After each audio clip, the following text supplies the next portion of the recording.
Biome.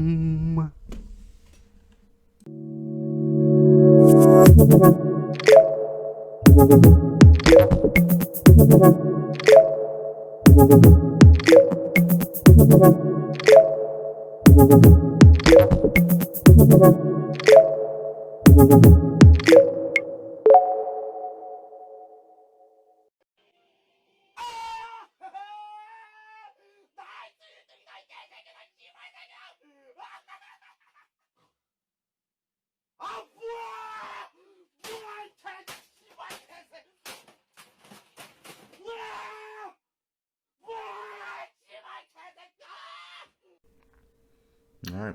Welcome, everybody. This is A Side of Tote. This is episode 6. I am Matt. I am Anthony. And I am Raymond. We got some juicy topics. Fresh out the gate. Fresh. Hit it up. You heard it first from here, nowhere else. Okay, I guess so. The Right, first thing. everyone knows the rules. What? Okay, so wait, you guys want to talk with the off-season stuff first? No. or You what? got, yeah, Nah. We gotta start with Yerg. We gotta start with the spice. Yeah, that's the All right, so spice. it was literally just announced right before we started recording here on Twitter that TSM, the League of Legends team from NA, is moving their star mid laner Bjergsen to the head coach position, which is pretty bonkers. Bjergsen's been playing professionally for about 8 years. I think he said he's with TSM for about 6 of those years. They just came off of a summer split championship. They also had a interesting Worlds performance, I'll say, at least. 6. It was but this is pretty big news. I think this is a great. Zig. I kind of okay, unfortunate. Outside of their poor Worlds performance, Bjergsen's always been a great player, and there's no one has anything bad to say about him usually on his teammates. He got great work ethic, and he does whatever he can to make his team improve. And I think actually moving him to head coach position is actually gonna be insane. At least myself, I've been disappointed with TSM's coaching. As far as drafting goes, I'm not sure what behind the scenes is, but at least as far as draft goes, sometimes it looks a little iffy, and they had a hard time finding their identity for a long time. So I think this is. I am hoping this will be a good change for the future. I don't know who's gonna sit in mid lane for TSM. That's the big question: is who's going to take over that mid lane? That's a big hole to fill, man. He carried them through a lot of games. Yeah, I think. Assuming that whoever they pick up from mid lane fits well into the team and does decently, I think this. Yeah, I think this is an overall great move for TSM. And adding on to this whole Bjergsen, moving to head coach position, there was a rumor throughout the week that this is a little Reddit rumor that I heard does that TSM's bot lane might be leaving in some shape or form. As in, Biofrost was admittedly, you could definitely tell he definitely had a very poor Worlds performance, and a lot of fans are not happy with it. Well, so I could understand that, but them trying to axe Doublelift in the same time seems very interesting to me, and it seems like kind of weird. If anything, I'd expect maybe Doublelift, if he was going to leave, maybe it'd probably be like a retirement thing. I would say that when it comes to just esports in general, especially with League of Legends, it's cutthroat, man. You fucking have a bad season, you're gone. I mean, no other sports are really like that. I mean, I think honestly, Biofrost had a bad performance, but Biofrost is still a good support overall. I think they need to just mesh together a little bit. I think you need time for the team to kind of work together, and I feel like if you just get rid of your support, potentially Doublelift, and you now don't have a mid lane, you're getting 3 new players. I don't care how good you have a new team right there. Yeah, I don't care how good of a coach Bjergsen is. You're not going to do great right out the gates. Yeah, and I have a feeling that like Bjergsen, as he said in his announcement, he's probably been more of the coach behind the scenes than anything else, other than when it comes to like big crucial decisions. I think he's more of the in-game coach. Obviously, you always have that leader, but I think he helps make some of the bigger decisions, which can make sense if you're trying to balance between coaching your team, playing really well, and then also being leader in the game. A lot to deal with. So I think I agree with Tran making the decision to do that, but Yet again, big hole to fill mid, and Doublelift is a great ADC, so if you get rid of him, I mean, dude, your team's gone. I mean, I don't think it's a good idea to remove Biofrost. Fans are going to be fickle. I mean, that's just what it is, and end of the day, you can't let a bunch of nerds tell you how to run your team. I mean, I could see Doublelift just straight up retiring because he's been playing for... Yeah, and if he wants to retire, like, that's fair. Long? But if yeah. TSM is trying to remove him from the team, I think that's a big mistake. I don't see TSM be like, yo, we got to axe Doublelift because he's just playing shitty. Because we already did that 2 years ago, and it made TSM have the fucking depressing dry run. Unless they think they can find someone better than Doublelift and find like maybe like a duo bot lane who's already played together previously, you know? Admittedly, I do think there are players that are either on Doublelift's level or above Doublelift's level right now, and I think there's a few of them. There's not just one or two players. I do think Doublelift has a peak. I don't think he could. I don't. Maybe the meta didn't suit him or whatever. But like watching him because he was basically playing weak side all of Split, right? So like he didn't get to really show off his like mechanical out skill or anything like that. And I don't think the ADs in this meta kind of lets him do that. Like the only thing he looked really insane on was Senna, and Senna's like a weak side AD. He's not a super like a hyper carry or anything like that, right? He's like a mix between like a support ADC kind of. Yeah, exactly. So like the Senna's good for playing weak side, not getting resources, and not like having a hard carry, right? So that's why they play him and stuff like that.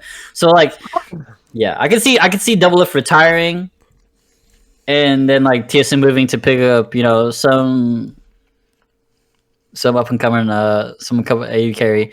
Biofrost, man, he's so wholesome. It's hard for me to talk trash on Biofrost. No, that's not how this industry works, man. It's watching his world's performance was so just hard to watch. There was a lot of it was hard to watch that I saw during Worlds that they were doing a little too aggressive moves. I felt like a lot of this Worlds and I think previous was support really once you kind of get a little lead, just going gangbusters through the enemy jungle, getting some crazy vision. Excuse me, maybe getting some picks and stuff like that. I just felt like it was a little too aggressive sometimes, not just with Biofrost, but other ones just going out and just getting caught out. I mean, a perfect example, and I don't want to segue too much into it right now, but with the quarterfinals we just saw of Damwon Gaming and G2 Esports, I mean... semifinals.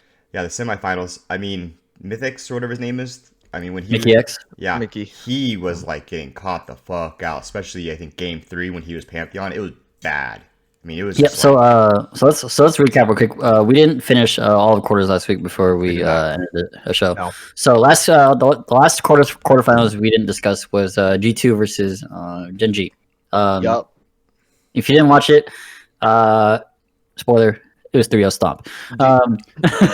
Disgusting. Yeah. Okay. So I would say it's a stomp, as in it was a series stomp. It was 3-0. It was one-sided. But the games itself, I actually still found very interesting to watch. Mainly, I think I just found interesting G2 to watch because G2 just like came out G2, the you just did wild shit. Yeah, they came out the gates. They're just 100 go, like ganking, just stomping their lanes, pushing their lead, and like ending games just real as fast as possible.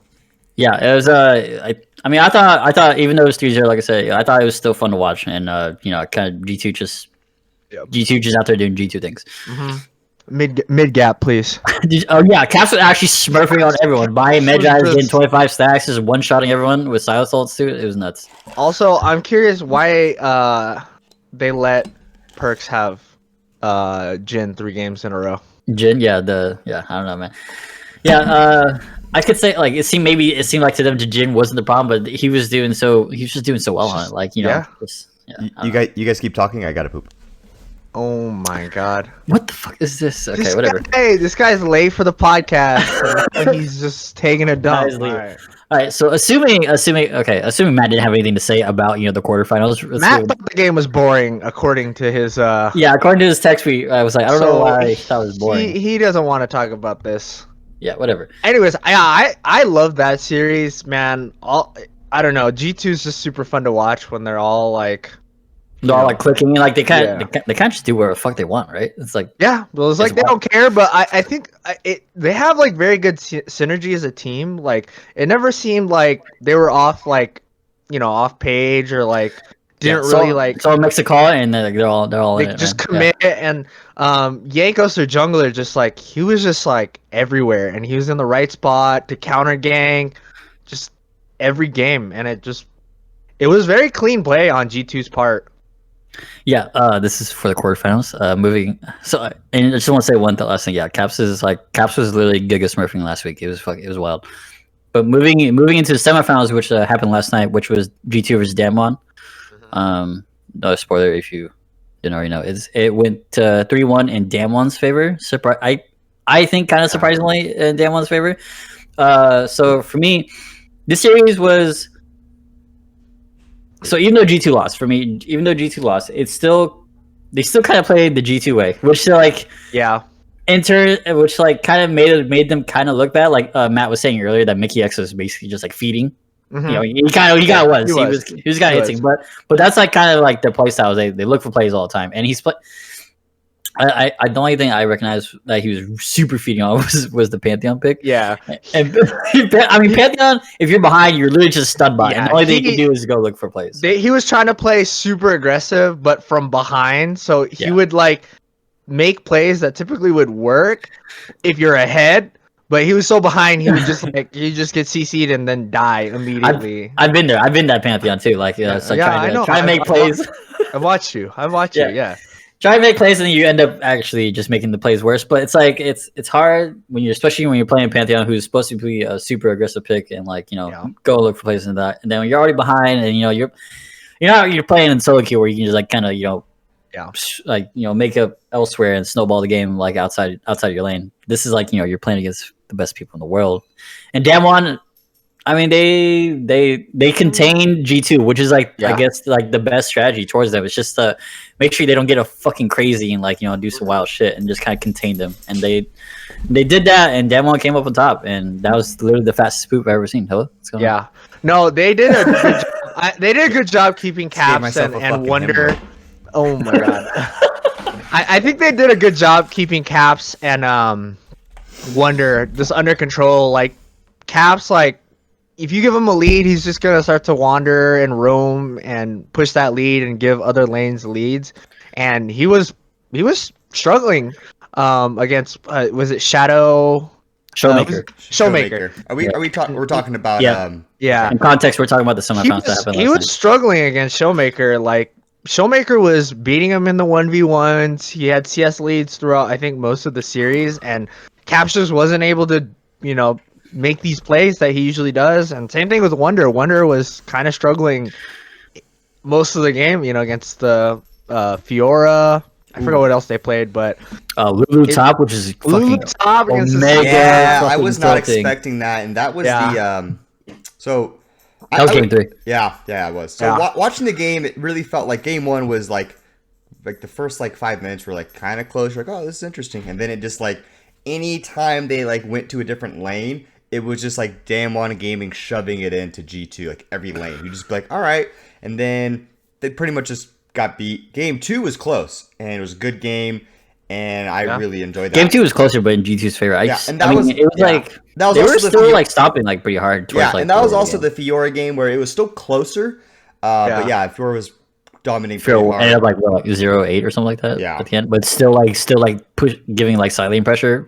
Yeah. Surprisingly. Yeah. Wonder couldn't handle the Fiora 1v1. Anytime he killed the Fiora, it was because someone TP top or roam top to help him get the kill. Yeah. I mean that's what Fiora does. That's her whole game plan, right? If you take 1v1s there, you're gonna lose. And so that was kind of Damwon's play for game 2. It definitely didn't work. Really work out, but it was still a close game. It could have we could easily be saying something different right now because it was a close game overall. Yeah. But game 3 was just Damwon was all right, we're not gonna do that again, and just it was bad. Yeah. Game 3 4. There was that one team fight over Dragon where Caps was a collie hiding in their jungle, no vision, just the perfect setup, and they came in, they all just jumped into attack, and they just got CC, the Lulu ulti, the polymorph, all that stuff happened. And they just ran out, and Damwon game is full health, ready to go, and you're oh yeah, it's game over. That was it.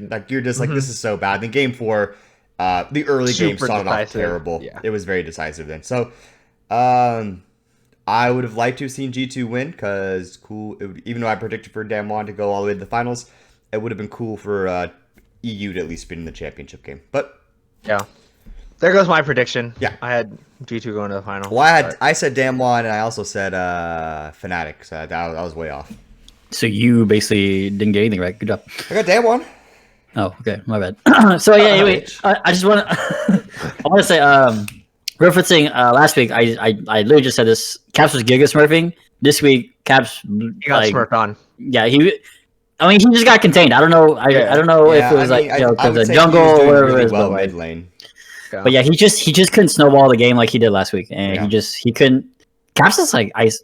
I mean, I think he's definitely the best Western player, for sure. And he just couldn't pop off like he did last week, and I think that was the big difference. It's just that Caps couldn't carry everyone. Yeah, I think for G2 to be as effective as they can be, Caps definitely needs to be like a winning lane, and he definitely needs to be able to apply pressure everywhere else. Otherwise, they rely too much on like Jankos on ganking, which I think Jankos played pretty well actually, and their bot lane, but without Caps and it's just not the same. Well, it doesn't help when the Damwon Gaming's Ashe goes 5-1. I mean, like that kind of shit when like other lanes just start snowballing and then everyone can start just going gangbusters on Caps. It's just and that's I think that's what their game plan was Showmaker to try to survive mid lane. Other lanes will kind of crush it, and then we can go and help you out. And that's pretty much what was happening every game. I felt like. I did have G2 taking the series, but I am not surprised at all. The Damwon played well They're and so won good, the series. So they're just so good mechanically, individually, and as a team. It was just it was hard.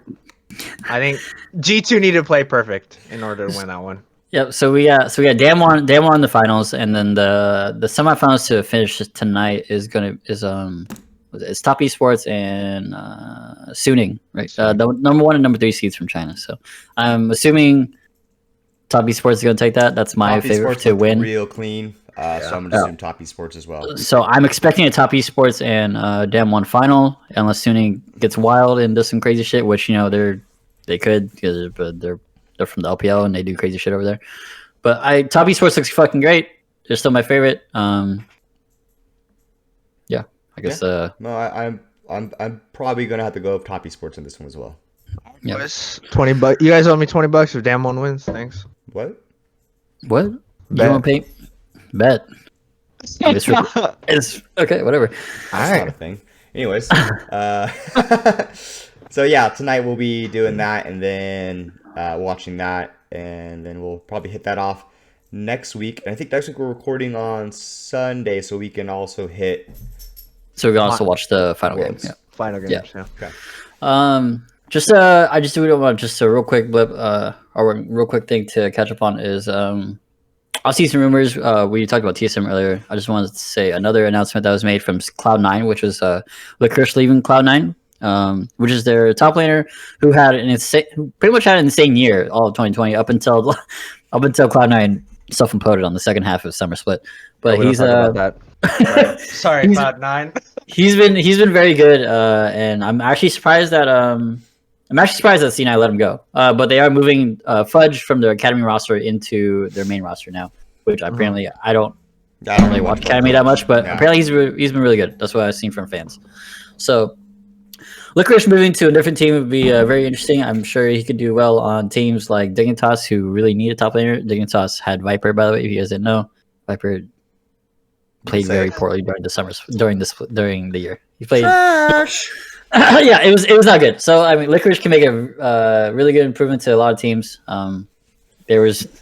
I saw something, maybe TSM subreddit is just fucking crazy, but I saw something like TSM picking up Licorice, and I was like, wait a minute. Oh my god, dude! I was like, wait, pause. That'd be good though. That'd be gnarly. Okay. Yeah, I was like, really relax. Okay, Licorice mid lane, Licorice mid lane now. All right. Yeah, faker for TSM.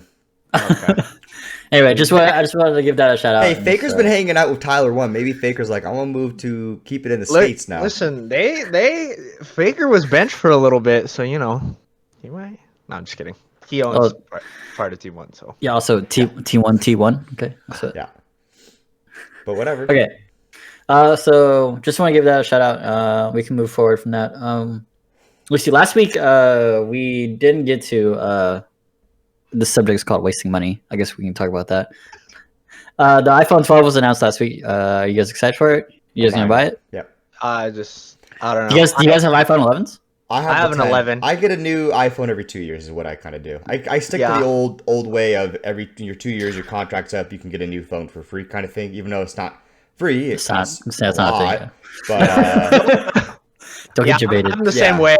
So I'm probably gonna skip this generation and the 11 was just a little bit more of an update from the 10. It wasn't too crazy. The 12 looks like they're back to the old iPhone 5. Yeah, it's more like squarey, and now they have square cameras. But I think it's time for me to go. I think one thing that bugs me too of Apple is even though they got sued over it and they don't give a shit. Anytime after about the 2 years go by and you get the new iPhone, anything 2 years and older starts to really slow down when those iOS updates come up. And that's one of the reasons I've always realized that, like, when 11 came out, my phone's the same, but I'm pretty sure when 12 will come out. And I'm not going to get it out, like, immediately, probably, but I'm expecting when I update my phone, it's going to slow down a little bit, which is always annoying, but it is what it is. I think I'm at the point, though, where I'm just like, it doesn't bother me when it starts to slow down, as long as it, like, functions for the most part. Nah, I don't know about you guys. So. Bro, as long as I can play my games at a good rate, dude, we're chilling. I don't give a fuck. I'm sitting on the iPhone 10 right now. I don't expect myself to get the 12. Yeah. I mean, I'm happy with my phone. The only reason I get the I'm gonna try to do the thing where screen. I make this thing last for like 4 years because I just got it this year, so okay. We'll see. 4 years? Oh my god, iPhone 15 will be out. Yeah, dude. Yeah, dude. It's just gonna be a clear piece of plastic, and then you can just. It'll be good, man. It'll be great. I'll have all this money. I can just buy it outright. Yeah. Okay. Yeah. Okay. Sure. You guys got anything else to say about iPhone? Ray's gonna be rich as fuck in 4 years, apparently. Yeah. Yes, yeah. From all the thousands of dollars I spent buying a new iPhone. You fuckers. We got Logic buying, and this is kind of old, but $250,000 on a Pokemon card. And I mean, good for Logic, you got all that money, but god damn, that's nuts. Thanks for making me feel broke, Logic. Yeah, thanks, man. Thanks. So what Logic said was why he bought the card was because growing up he was less fortunate, so he couldn't afford the cards, and so this is more of like a flex. It's more of him like, this is more of him buying the card. Bro, if he wanted to buy Pokemon cards, he could just buy a fucking pack of Pokemon cards. But this is different. This is a first edition. Okay, relax, bro. Come on. I get it. I had one of those. It makes me feel sad because I'm pretty sure I just threw all of them away, and oh yeah, I could have been $250,000 richer. I think there's a lot of kids out there that just got rid of their Pokemon cards and they're like, motherfucker. Yeah. Dude. I had a lot of holographics first edition. Yeah, I had a whole case. I like Mewtwo and all that kind of shit. I definitely had all the starter. Blastoise, Charizard, Venusaur, Pikachu, all of them. Yeah, I was crushing it. Yep. I mean, I had a little 10 case. I remember seeing a first edition holographic Charizard when I was a kid at some like convention or something when I was like really young, and I remember it being like $10. My dad's like, $10 for a Pokemon card? I ain't doing that. Hell no. And I'm like, oh, if I really want it. He's like, no, that's not happening. You should call your dad right now and be like, look what you should, bro. You could have sold it for $250,000 in, like 10 years, 20 years, whatever. Yeah. Okay. Well, what we've learned is if we ever have kids who want anything that could possibly be collectibles, keep that shit. Buying it, he can't touch it. Buy it, and then when he moves out the house, you tell him you lost his collectibles. Secretly hide it and then sell it for some moolah. Yep. Take notes, everybody. Well, that's like, okay, so real quick on that. You guys remember like the Beanie Babies thing? Yeah. Yeah. Yeah, people were collecting those, thinking they were going to be like worth millions. That's the issue. You can't collect stuff assuming it's going to be worth money like that. There was a whole so many a culture of people buying Beanie Babies. People it was fucking wild. It was people weird. Buy Pokemon cards, being like, "Bro, this is gonna be worth a lot." They're like, "I want to." It was just cards. We played Pokemon and trading and looking at them. And Beanie Babies are lame. Like Pokemon has movies, video games, trading cards, obviously TV shows. Like Beanie Babies is just Beanie Babies. pedophiles and Beanie Babies. You know what I'm saying? God damn. Anyway, So- yeah. Sorry if you have a Beanie Babies collection. I'm sorry for you. Loser. So You my guys mom want? had a Beanie Baby collection. Yikes. Okay. Okay. Are we moving on from that? You just want to talk about I got on here Green Lantern. Is that something you guys want to talk about? Yeah. Yeah. I mean, it's. Go on, Ray. No, I'm excited for it. I mean, hopefully it's nothing like anything like the Ryan Reynolds I'm sorry. rendition of. Is this a Green movie Lantern. or Movie. I think it's movie? Okay. yeah. Or a TV No, series? I thought it was a TV series. We gotta look this up Okay. right now. Well, it looks like none of us know. So All right, Nah, we're looking it up. trolling. We We're Googling, trolling. baby. Hold on. Green Lantern 2011 film. Holy shit. Yeah. Bucks. Green Lantern movie. Yeah. The hell? Oh, it's a movie. Okay. Well, you know, as long as they don't make it anything like Ryan Reynolds Green Lantern, you know, should be good. He's like openly admitted that was like one of his worst movies. Oh, I know. He told himself. I think he mentions. I think he references it in one of his. What's the movie called? The other one. Deadpool. Deadpool. Yeah. That's fucking hilarious. Well, Oh wait, no, it's HBO. You might be right, Ray. That's what I'm saying. Hello. oh my god, dude. Hold up. Wait a minute. Because it wasn't like a. Yeah. HBO Max DC Comics Green Lantern series. Got it. Yep. Okay. There we go.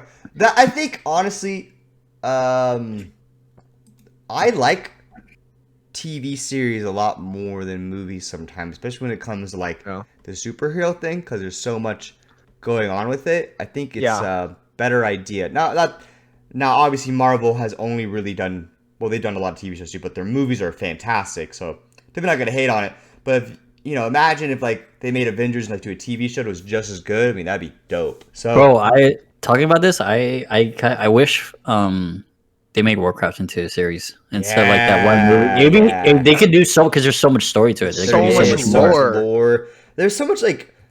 I feel like people have these ideas, but it costs so much money, and Warcraft's such a big CGI project that, like, woo, I mean, you're doing a I can see lot. You have to really hope people hop on board with that, and I think they're just worried about, like, are you going to... Yeah, well, I mean, because if it's not done right, you upset a bunch of people, right? And then and now it flops. Yeah, And then, that's a lot of money. Whereas something like Lord of the Rings, already tried and true. I think what they'd have to do for Warcraft is...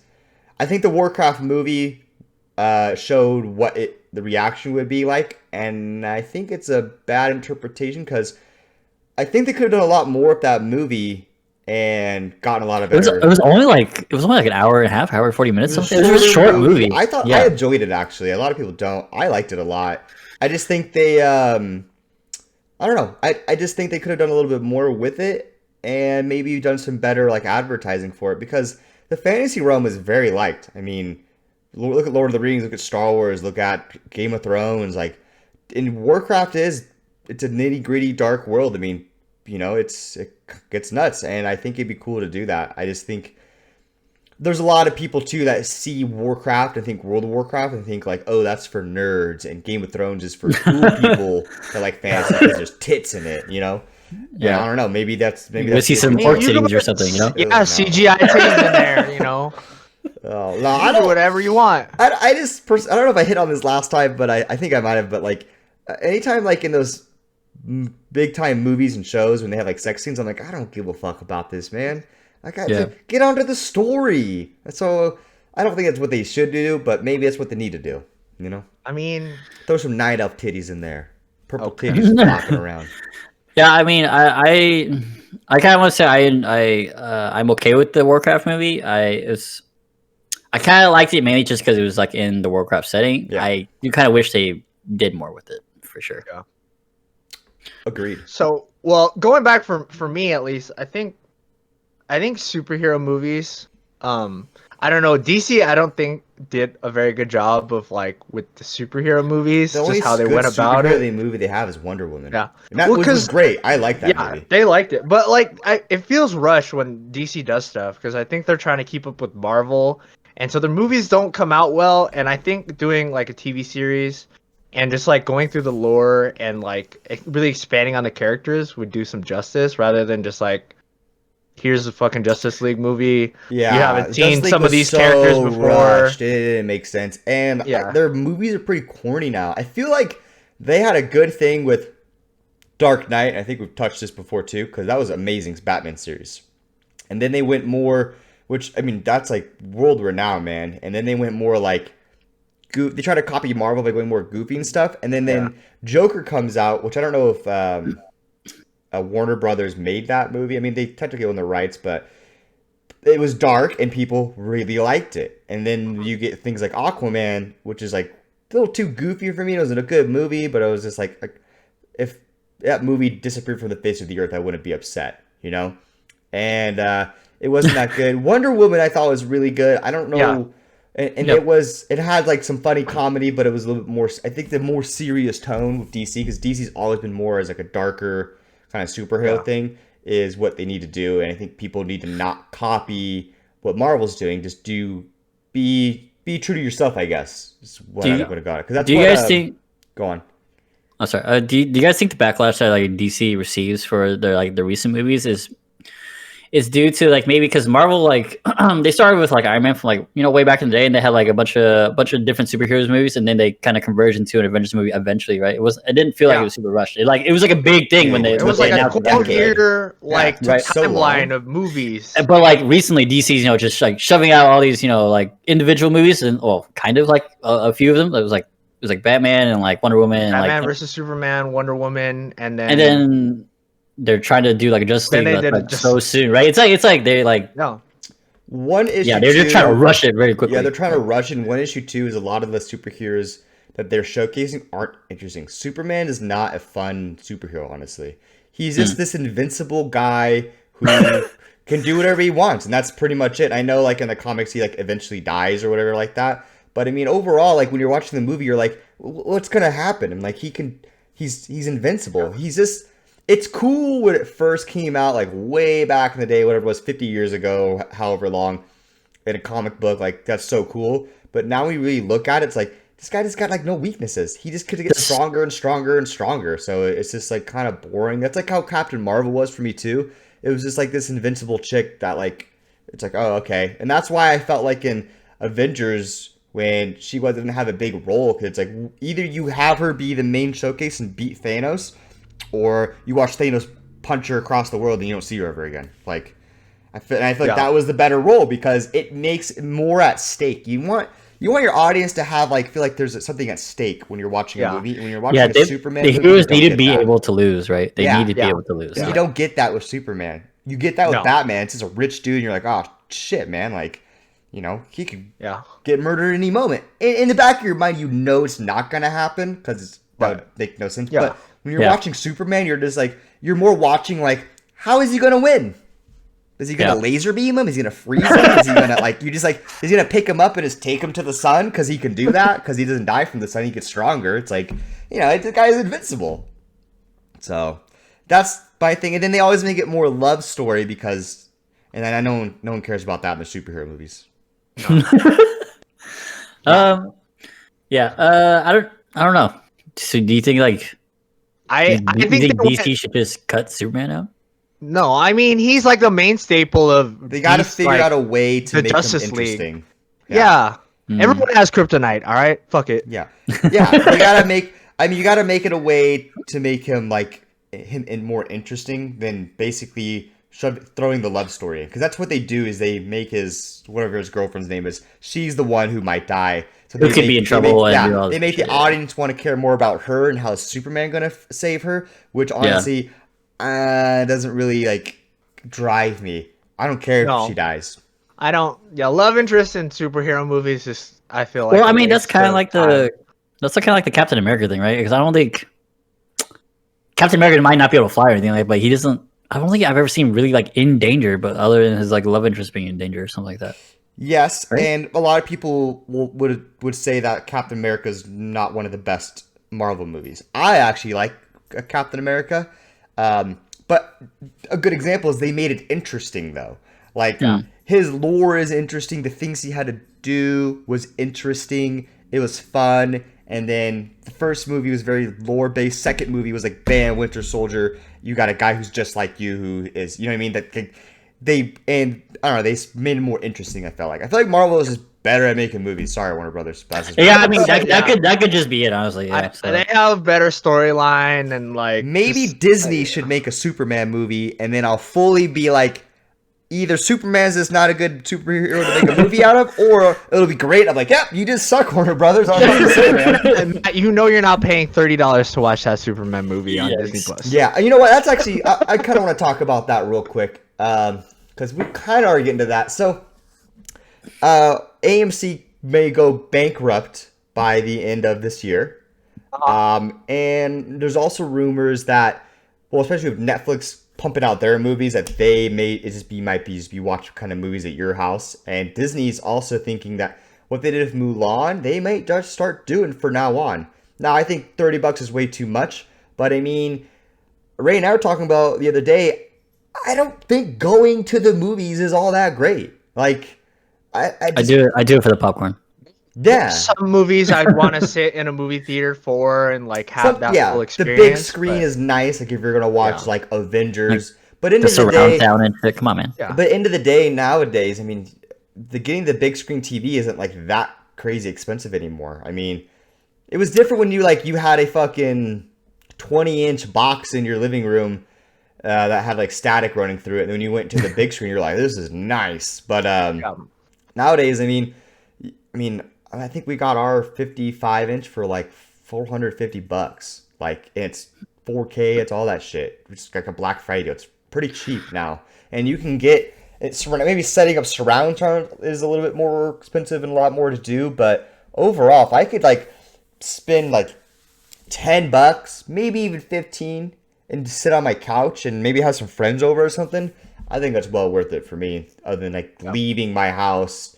And then now I gotta put clothes on, like normal clothes. Oh no, I gotta leave my house. Yeah. I'm a homebody, man. Yeah, all you guys worried about like being stuck at home, I like it. It's nice. Yeah. I've been to movie theaters since before COVID, which is like back in March or whatever it is. And then for me, I actually enjoy the movie theater experience. I just think it's just different with the big screen and the dark setting and like. You know, the snacks you get are obviously very overpriced, but whatever. Yeah. But like, but that's how they make their money.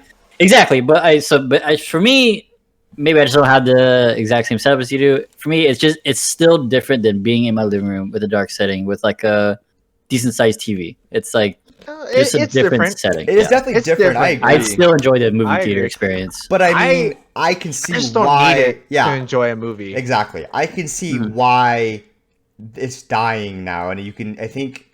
Well, it's dying because no one can go into a fucking movie. No, I agree. But I mean, even before COVID, there were already rumors of this already happening, especially with the whole Netflix thing. I think Disney now saying that, well, we kind of liked doing it. They must have made a killing on Mulan for them to have considered like this is a better alternative. Because this is your fault. Yeah. Yeah, I single-handedly told the entire world to watch Mulan. Yeah. And then never watch Mulan. So that's my fault, guys. I killed AMC. You're right. I think it's interesting to think about. We'll see where it goes. I don't want movie theaters to die. But if it happens naturally, I mean, so be it. That's kind of the world we live in now, I mean, so AMC is only like... Is it AMC? Yeah, and then there's Cinemark, which is the other movie theater brand. So it's like... I haven't heard anything that Cinemark was going to close down. Cinemark anyway, so... Yeah. I think I only really have AMC out here in Vegas. Sorry. I'm sure I have some Cinemark. I don't know. Anyways. Well, let's see. Ooh. Raya. Now that since we're talking about Disney. Is it Raya or Raya? Raya? Potato. Okay. Whatever. Raya in the Last Dragon trailer. It's from Disney. It's a movie. Same production company as Mona. It looked real good. Moana. Yeah, it looked Moana. Oh, it was Mona, bro. No, Moana. Don't lie to me. It's Moana. Someone reply with the. It's not Mona. There's no way it's Mona. Okay, Disney doesn't do that. Disney doesn't do that like porno shit in their movies anymore. Listen, there's no way Arkansas is not Arkansas. Okay, you can't tell me that can't be Mona. Fuck off. It's Moana. You have to watch the movie. Okay, whatever. Okay. So, what do you guys think about? What do you guys think about the trailer?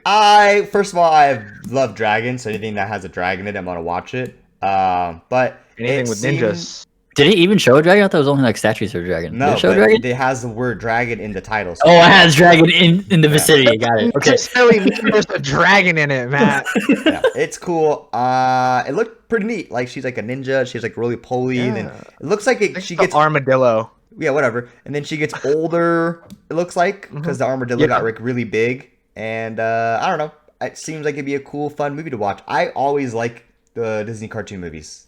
There's very few that I haven't liked. It's like you said, it's some same producers of Moana and Frozen. Frozen isn't my favorite, but people love that movie. So still good. Yeah. Yeah. But I love Moana because I watch it all the time in my office. I don't think you could. I don't think you could ever go wrong with a nice Disney animated movie. Honestly. Yeah, I agree. Yeah, I think the trailer was really cool. I don't know, maybe it was like because this is animated, but kind of gave me like more like Avatar movie kind of feels. I don't know, maybe because she looks like Korra, maybe a little bit too. And I think it looks cool. I mean, it's like kind of actiony, kind of like cool, like sci-fi stuff in there. And it gave me How to Tame Your Dragon vibes too. And the armadillo is really cute. So yeah, you can't ever go wrong with cute characters. I'd buy that Fluffy. Okay. Yeah. So as far as the trailer goes, it looks great. I'm looking forward to it. I'm sure it's gonna be great. I'm sure it doesn't seem like it'd be bad. So yeah, I like it. Next up, Power Rangers Morphin' Time, baby. Okay. So it looks like they're announcing some maybe movies and some new like TV series that might be interconnected, which is exciting. I think we all grew up watching Power Rangers. In the Power Rangers universe, they're gonna have all that like intertwined together. Yeah, I think so. I think that's what I would hope for. So it'd be like Avengers and like Agents of Shield kind of shit, right? Yeah. Yeah, stuff like that. Just 5 dudes in spandex. Yeah. Cool. Yeah. I'm excited. I don't know about you guys. Do you think they're gonna update like the costumes and stuff, or they're just gonna go back to? I would hope so. Their watches could just be Fitbits. Fuck it. I thought Apple Watch. I'm excited for it. I really like. I haven't seen Power Rangers in a long time, but I thought the Power Rangers movie was good. Mm-hmm. So making a whole new like kind of series out of it, I'm down for it, especially with new technology. Oh yeah. Yeah, I'm more interested in like how they're gonna bring the Power Rangers universe to like us in like modern day. I was like, like back in the day, you were kind of limited by what you had, and like something that kind of it was very kiddie too, though. I don't know if I can get into the whole like I don't know. Yeah, I hope they make it like Ranger. Yeah. I don't need to hear that every 10 seconds in the movie. It's like watching like Pokemon, like the original like Pokemon series. Like I really like it, but like when every episode Team Rocket comes up and they're like Jesse, James, Team Rocket blasted up to the blue. You're like, okay, dude, I don't give a shit. This is annoying now. I do hope they take like a more serious tone, like maybe like a PG-13. Just like a little bit more, like maybe like throw in like not like a full sex scene, but some like romance, and I don't know, man. Just spice it up a little bit. So our generation is it's Power Rangers, bro. Chill. Damn. This is the era where you just throw sex scenes. Apparently, I just want to see them fighting big Godzilla monsters. I don't want to see Pink Ranger getting banged by Galactus or whatever the fuck their name is. Okay. Hello, what is happening?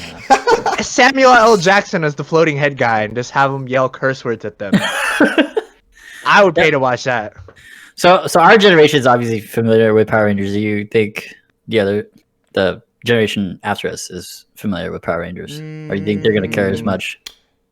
I think there has been a Power. Well, I guess same thing with like Marvel too. I guess. Well, I mean, Marvel is like a universal. Like, I don't think it matters when you're born. Maybe, like, yeah. Rangers definitely. There was like they definitely had a lot of series going. Like, I think I saw like a new Power Rangers when I was like. They've kept the series 17, alive. 18, It's just something I didn't watch.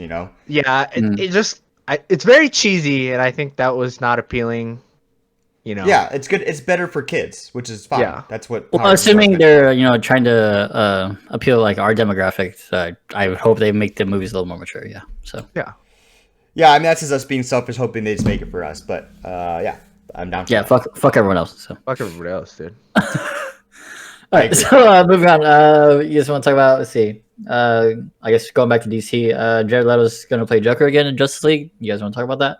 Yeah. First of all, Jared Leto's Joker wasn't too bad. I thought maybe it would have been better if the fact that movie Suicide Squad didn't suck the penis. Yeah, he didn't feel like it. His role as Joker in Suicide Squad didn't really it felt weird. Like it didn't really fit into like the main storyline. It just kind of felt like they threw Joker in. Yeah. Also, he came off of the Dark Knight Joker too. He was the first Joker after Dark Knight, I believe, which was I can't believe what's his name again? The guy who played Heath Ledger. Heath Ledger, which was like, bro, you can't ever beat that one. Yeah, he's a savage. So to go from Heath Ledger Joker to the Jared Leto Joker was just like really weird. And part of that isn't his fault. It's just that's tough to really like kind of come after. But it's a hard role, man. Like, but then you go back to another Joker who's very dark and stuff again, by Joaquin Phoenix, and he was really good. People really liked that. And now to go back to like the kind of weirdo Joker kind of thing, it's not for Joker. me. It's just weird, and also part of me too is it's getting kind of funky with how like these movies are working, where it's just like we have this Joker now, this Joker now, that Joker, that Joker. It just, I think people, when they're watching a movie, they're like, this is Joker, this is what I get. And then a new movie comes down to different Joker. Like, different okay, Joker. It's weird. All right, let me try to like put my mental into like thinking now this is Joker. And then like, I think it's too confusing for audience members because I think you get attached to characters. It'd be like if, it's like Spider-Man almost as a good example. It's like you got the Tobey Maguire one, and then I actually like Tobey Maguire. Then you get the Andrew Garfield, and you're like, okay, whatever. This is the new Spider-Man. Then it was like, okay, Tom Holland. You're like, all right, let's get on board with this one. Now they're all three coming. You're like, oh fuck, man, I don't know. It's so it's tough for me to like embrace the meme. Yeah, it's tough. So I think that's what's going on with the Joker right now too. It's a little too much. And Batman. I mean, you go from there's like there's two different Batmans in the same the universe right now. There's Ben Affleck, and then there's the what's his name from Vampire Kid. Vampire, Robert Pattinson. Yeah, Robert Pattinson. He's a great actor, so I mean, I'm sure he'll do good. We'll see how that goes. But I also think it's hard because like everyone tries to do their own rendition of the Joker, and it's weird because like this one's like a gangster one, and I don't know if I like that rendition of it, you know? Well, Joker was kind of a gangster in the comics and in some of the cartoon shows, but my favorite is the insane, like, sociopathic Joker. Yes. Mm-hmm. Yep.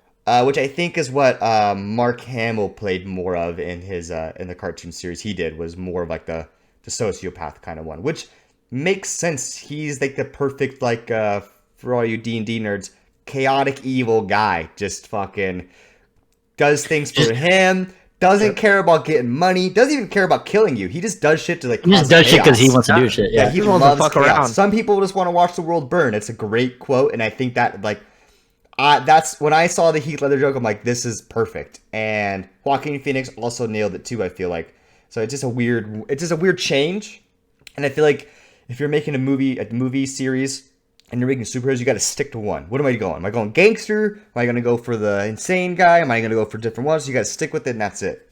So what's like? So in like maybe just in case of Batman, like obviously I don't think people are very they don't approve of Ben Affleck being Batman, and so maybe that's why they end up pivoting to a different Batman. But it's not a good Batman. So if you cast someone for a character, a big role like Batman, and it flops, do you keep or do you pivot? I think you gotta pivot, but I also think the movies they put him in weren't great. I think wasn't the first Batman movie he was in was just Batman versus Superman. Yep. So I mean, like that movie was just bad in general, so. And then they put him in Justice League, and that movie sucked. Well, either way, so maybe it's not Ben Affleck's fault, but they made it didn't. I don't think he's a good Batman, regardless. I don't know. Yeah, it's a hard position as like because if you're getting backlash from the community. I would love to see more consistency. Obviously, like keep to the same person playing the same role. But if it flops, I mean, you can't just keep going with the flop, can you? Unless you try to improve it, I guess. But yeah, I just it's tough to say if is it Ben Affleck's fault or is it the fact that like they just weren't good movies. That's the tough thing. Probably both.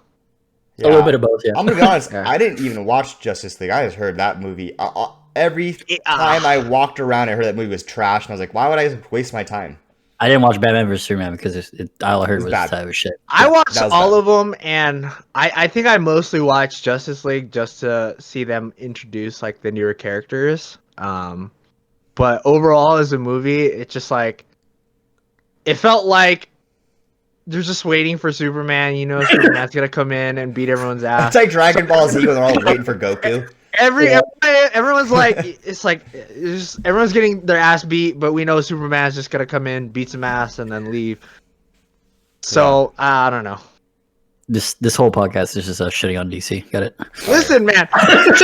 Introduce your characters properly. Give me a backstory with some good storyline, and then make a fucking Justice League. All right? Don't give me Batman versus Superman, Wonder Woman, Justice League. Like, what the fuck is the other characters, man? Hello? They made an Aquaman movie. Was that after or before Justice League? I can't remember. I think it was before, but like, it was like Aquaman, Justice League. Like, there wasn't a lot of time in between. Yeah. Hello? Anyway, DC, we're looking for sponsors, by the way. Just to let you know. Anyway. We'll stop sponsor us. We'll say Marvel sucks. You guys have any more to say about Jared Leto? No, he's a good actor. I don't think watching Suicide Squad, just to kind of finish it off, I was like, okay, it's not a bad Joker. It's fine. The movie was just bad again. It's tough because like these guys are going into movies that just suck. It's poor writing overall, I think. And maybe if they just did a standalone Jared Leto Joker movie and it was good, I was gonna ask that, maybe you want to see that? Oh, this is good. Honestly, I think Warner Brothers should just fucking. It's tough because I actually really like Wonder Woman. I'm actually really excited about Wonder Woman 2. But everything else, they should just stop making superhero movies for like 10 years. A Flash movie, a fucking Cyborg movie, Justice League. They should quit for like 10 years. Just do Wonder Woman 1 through 10, and then everything else is just. I think whatever. I think they should stop for. I'm honest. I'm being dead serious. They should stop for a few years. Let everything kind of figure out what they want to do. Because now I think the issue is that any movie they come out with, even if it is going to be good, people are going to walk into thinking it sucks. That's true. They already have a bad reputation. I think they need to take a break. Yeah. They need to start making some other movies because it's not good, man. And what's funny is they hit it off first real high with the Dark Knight series. I mean, to go at the top of the superhero movies to like the bottom of the barrel, like they're the naughty ice of beers right now. Like it's fucking bad. It's just like like I think they should just stop, man. They should take a break. Cut their losses and make some other fucking movies. Go make some cartoon movies. Else. Yeah. So you need to get some wins. So at this point, it seems like they need like a rebrand or something, man. It's not looking good. Yeah, that's what I think. Exactly. Yeah. Need a break. Jamie Foxx to star in Day Shift, Netflix series. It's a Netflix series. They should call it Blade Shift. It's the vampire one, right? Where he plays like a vampire. What was the description of the TV show? Can we read that description real quick? That shit is so fucking funny. I posted it earlier, right? Yeah. Jamie Foxx I didn't know it was real when you actually. Here we go. Okay, I'm gonna read it off. Jamie Foxx will executive produce and star in Day Shift.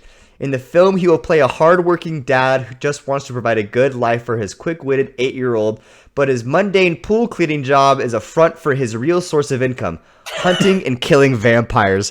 Like, is this the most troll shit I've ever heard of, man? I'm gonna watch it too. Like our shitty vampire hunter movies. Okay, I can't believe all you need is that who's that one guy who does the epic voice movies, like Jamie Foxx will executive produce and star in Disney. He just wants to make money for his kid, but on the side, he's killing vampires. It's like, wait, what? I was reading all that, and then I was like, hold up, what's happening here? Is it real? So complex storyline right here. I think my exact comment. I said, "Wait, is that Netflix show real?" Like, Bruh, holy shit. this is how I imagine like the intro scene is he's cleaning a pool and the sun's going down, and as soon as the sun goes down, he breaks his pool stick in half and turns it into a steak and just runs on the street and murders somebody. Oh shit, he wasn't a vampire. Oh man, but it should be interesting, I guess. I mean, I'm down to check it out. You know, whatever. I mean, I'll probably definitely watch it because I really appreciate Jamie Foxx as an actor. In Yeah, general. he's a good actor, and Yeah. it's easy to watch things like that on Netflix because I don't have to pay $30. So Yeah, hello. my bad. All right, what else we got going? I mean, you guys want to say anything else about that? I don't know what to say. Nah. I'm excited for it. It seems like a cool, like, kind of turn your brain off and just watch people. Yeah, die. basically. Set the bar real high for this. It's just gonna be. I think it's gonna be more for memes than anything. I think so too. I'm And fucking down, dude. I'm okay with Fucking that. man. Mandalorian season 2 trailer. The second trailer dropped. The show is coming out next week, Friday. Oh, it's coming out next week. Okay, I didn't know it was Yeah, that soon already. 30th. Shit. So everyone who doesn't know, they don't release the whole series. They release one episode at a time. So, and I actually kind of like that.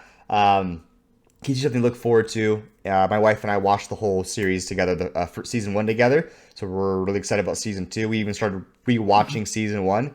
I thought they crushed season 1. It was very fun. Couple weak episodes here and there. The one with Bill Burr wasn't like great. It was just more like fun. But overall, I thought it was really cool, and I think they're going to be introducing some Jedi, a little bit more backstory for the Mandalorians overall, and it'd be cool to Dark see what they do. Saber. So that'd be cool. Dark That's cool Saber lore. was, and that was shown at the end of season 1, and apparently there's some rumors that they might get some Ahsoka Tano. If you guys are familiar with Ahsoka, but she could be in the TV series. There's also rumors that they're making a movie adaptation of her. So there's a lot going on. Who really knows? There's so many rumors nowadays. But it could be very interesting to see what's going on. So I'm pretty excited about that. And, honestly, all they need to do is just, I think they need to make it just the same, just one cool little quip episode at a time, just... Go at it, man. I think it's gonna be good. Yeah, to talk about. I watched season 1. It was great. I'm excited to learn more of the story and like more of the backstory of like the characters in the show. I do think the releasing like the 1 week cadence thing rather than like release all at once is kind of good because it gets people back to like the normal of like Get you excited.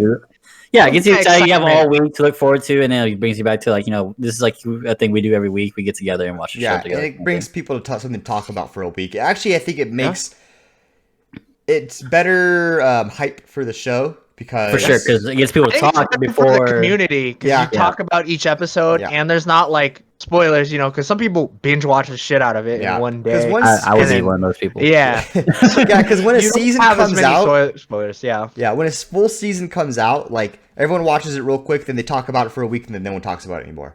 And then Yeah. it's better to talk about it over the course of like 4 months or however long it's going to be than 1 week. And you give people time to like catch up, right? And like if Digest it, people didn't catch up, were interested in the game, but they find out a lot of people are saying it's great. They give you time to catch up and like pick up where everyone else is. So it's like I think it's a good strategy. Yeah, I fully agree with that. So, but the trailer too, to add a little bit more fun stuff into it.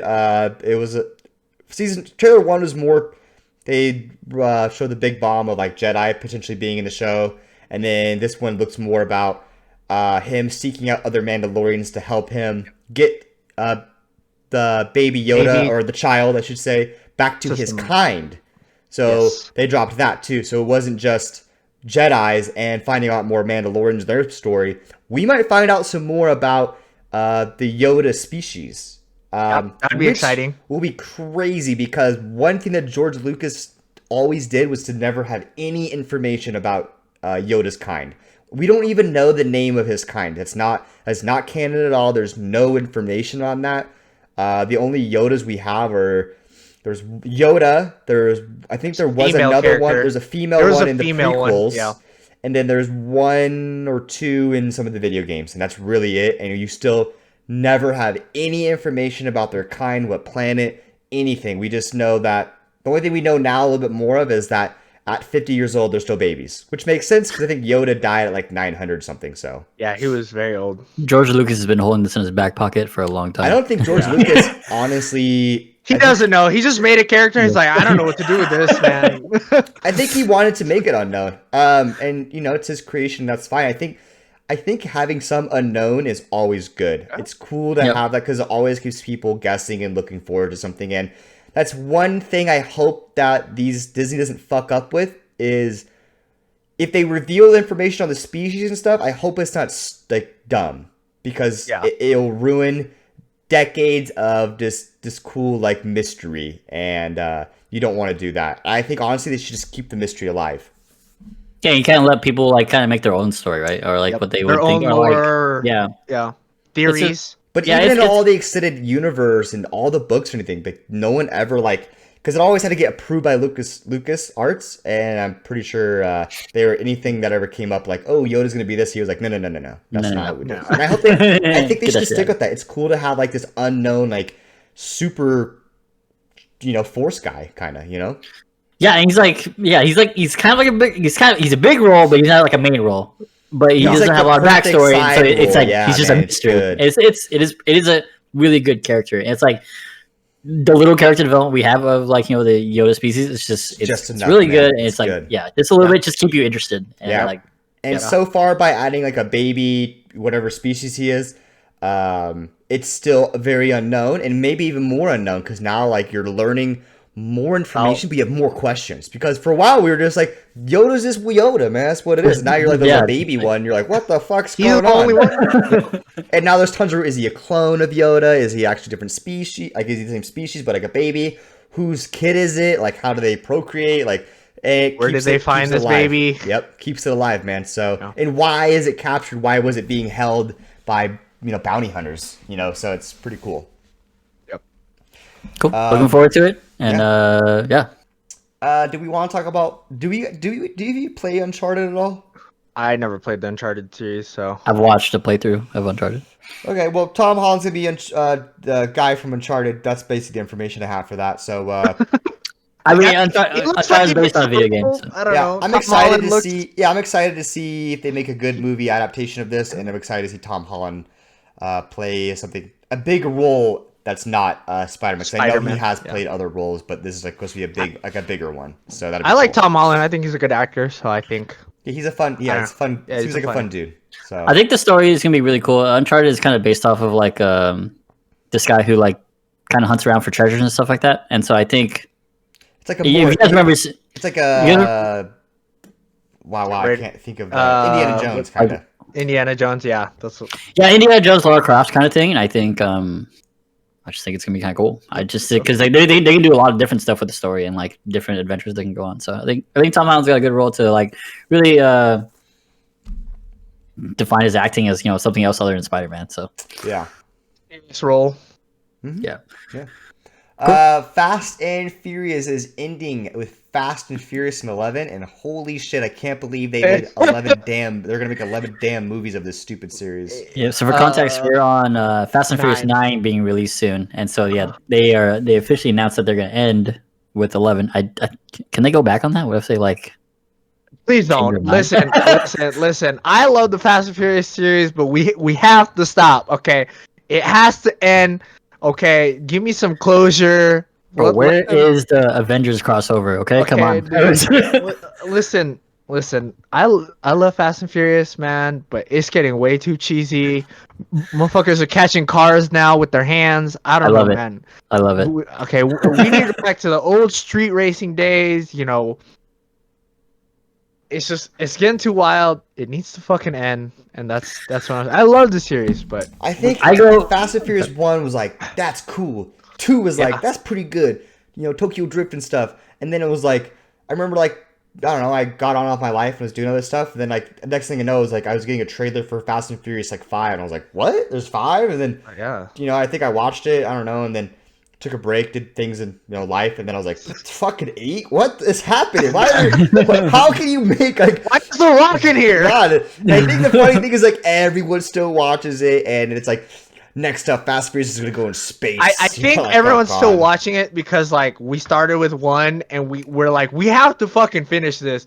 Like we need to see the end of this, and it's just like they keep going. Yeah, and they're like, honestly, oh my I don't give a god. shit about how it finishes. Bro, I watch the series just to see what kind of crazy, insane shit they have in this movie. Okay, it's a turn your brain off and just watch shit happen kind of movie. I love it. Shit to see like what ridiculous bullshit they fucking try Yeah. to pull with cars. Like, bro, I think it's great. I love this series. I'm kind of sad that it can stay at 11, but I also understand. My predictions for 11, they're gonna be like 30 years in the future, and they're gonna be racing with hovercrafts.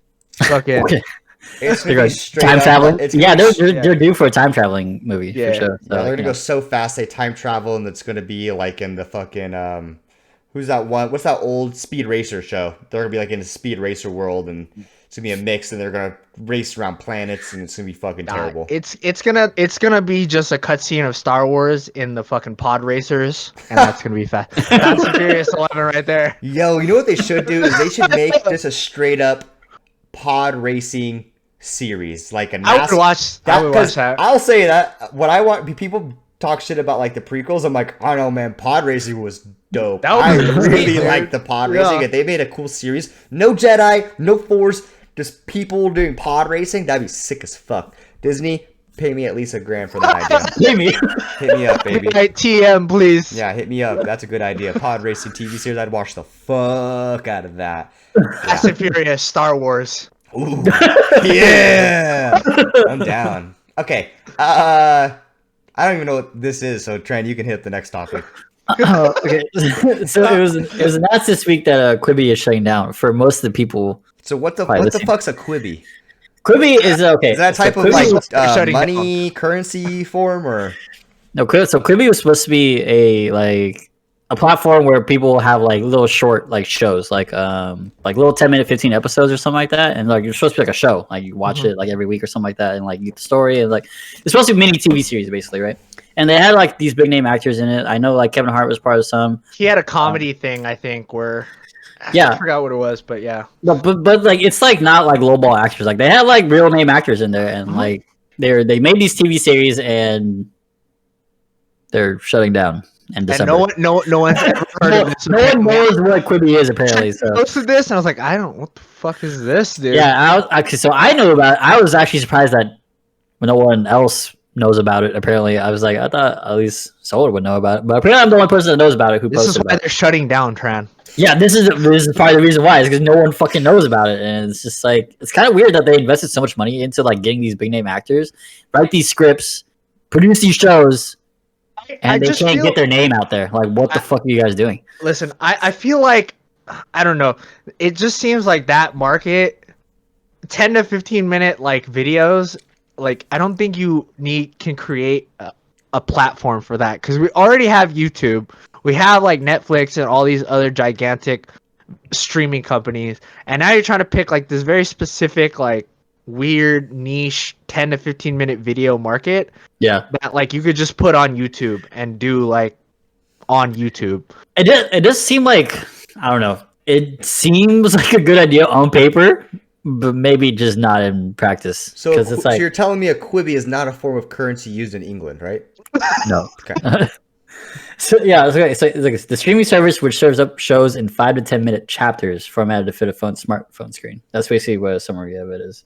And they opened 6 months ago. They had their release, and they're already shutting down December, which is like a month, 2 months from now, something like that. Let me ask you guys: do you think if coronavirus didn't happen, do you think Quibi would have Shut down faster. been more Yes. successful?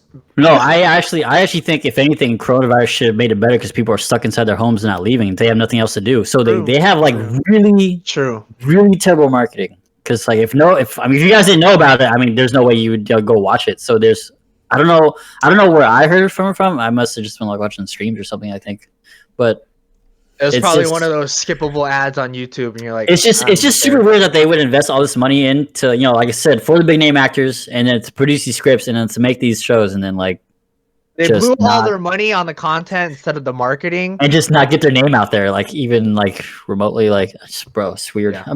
I will see, and maybe like the whole like 5 to 10 minute like video thing, just Like I said, it seems good on paper. Just maybe doesn't. Just I want doesn't either do good in a practice. episode or a meme clip. Yeah. Yeah, I guess when you're on your phone, you're really just looking for like just really quick endorphin hits, right? Nothing like super long. Yeah, you're just kind of going through Twitter, or going through YouTube to find short videos and stuff like that, or like a Reddit thread. Yeah, maybe 5 to 10 minute videos is just too much time. I just don't know what like demographic or what like you're trying to hit there with 10 to 15 minute clips. Yeah, it's like you're like 10 minutes off a full episode on Netflix. Just commit. Honestly, I think it was just. I kind of think it was just really bad marketing. I feel like if they got like the marketing off and like people actually started watching things, like you get the buzz feed around what the shows are like and stuff like that, it probably would have done better. I don't know. It just seems like poor marketing on my part. I don't know what to say about that. So. Yeah, I mean, they fucked up. Man. I mean, I feel like they had the perfect opportunity. I just, I agree with Ray. It's hard to make short clips like that when that's what YouTube is. Yeah. Yep. It's very hard. Yeah. Oh, maybe. Yeah, they could have just made a series or. That's what I'm saying. Is like you already have YouTube. It's like, what are you doing? You could have just made your own like channel, been way cheaper, and just made things like that. Yeah, they could have made like a studio and they made a deal with YouTube or something if they got like a little big. Like, yo, someone out there hire us. Yeah, come on, we got big brain in here. Come on, We got ideas for podcasting show. Right? DC take a break. Well, the big brain in here. Ideas are either the biggest brain or the smallest brain. All right, so you can go 50-50 and you might hit the jackpot on one of those ideas. Right, everything is just a coin flip. Remember that. All right. And you can turn the shitty ideas into memes. We already do that to all of our shit. All right, either you do or you don't. Can we talk about this fucking dork Alex Hutchinson? Oh my god, I'm fucking about this subject, man. All right, I'm gonna read the little piece of that Twitter just for anyone who doesn't know. This guy Alex Hutchinson is a loser. He's the creative. He's what is he? He's a creative director of Google Stadia. If you know what Google Stadia is the cloud service for streaming video games. That way you don't have to own the game. Oh yeah, you don't have to own the game. It doesn't have to be on your computer. You just stream it like Netflix and you play the video game. Yeah, that's what Stadia is. Anyways, Stadia sucks. So this guy's butthurt about it, and so this is what he goes. The real truth is the streamers should be paying the developers and publishers of the games they stream. They should be buying a license like any real business and paying for the content they use. That's the dumbest thing I've ever heard because maybe he's so like lost in the whole like streaming world and like, oh, people don't need to buy games because they can pay me a subscription to get the game. But no one's doing your streaming service to stream their games, okay? People are buying video games and recording themselves playing it, and then people are watching them.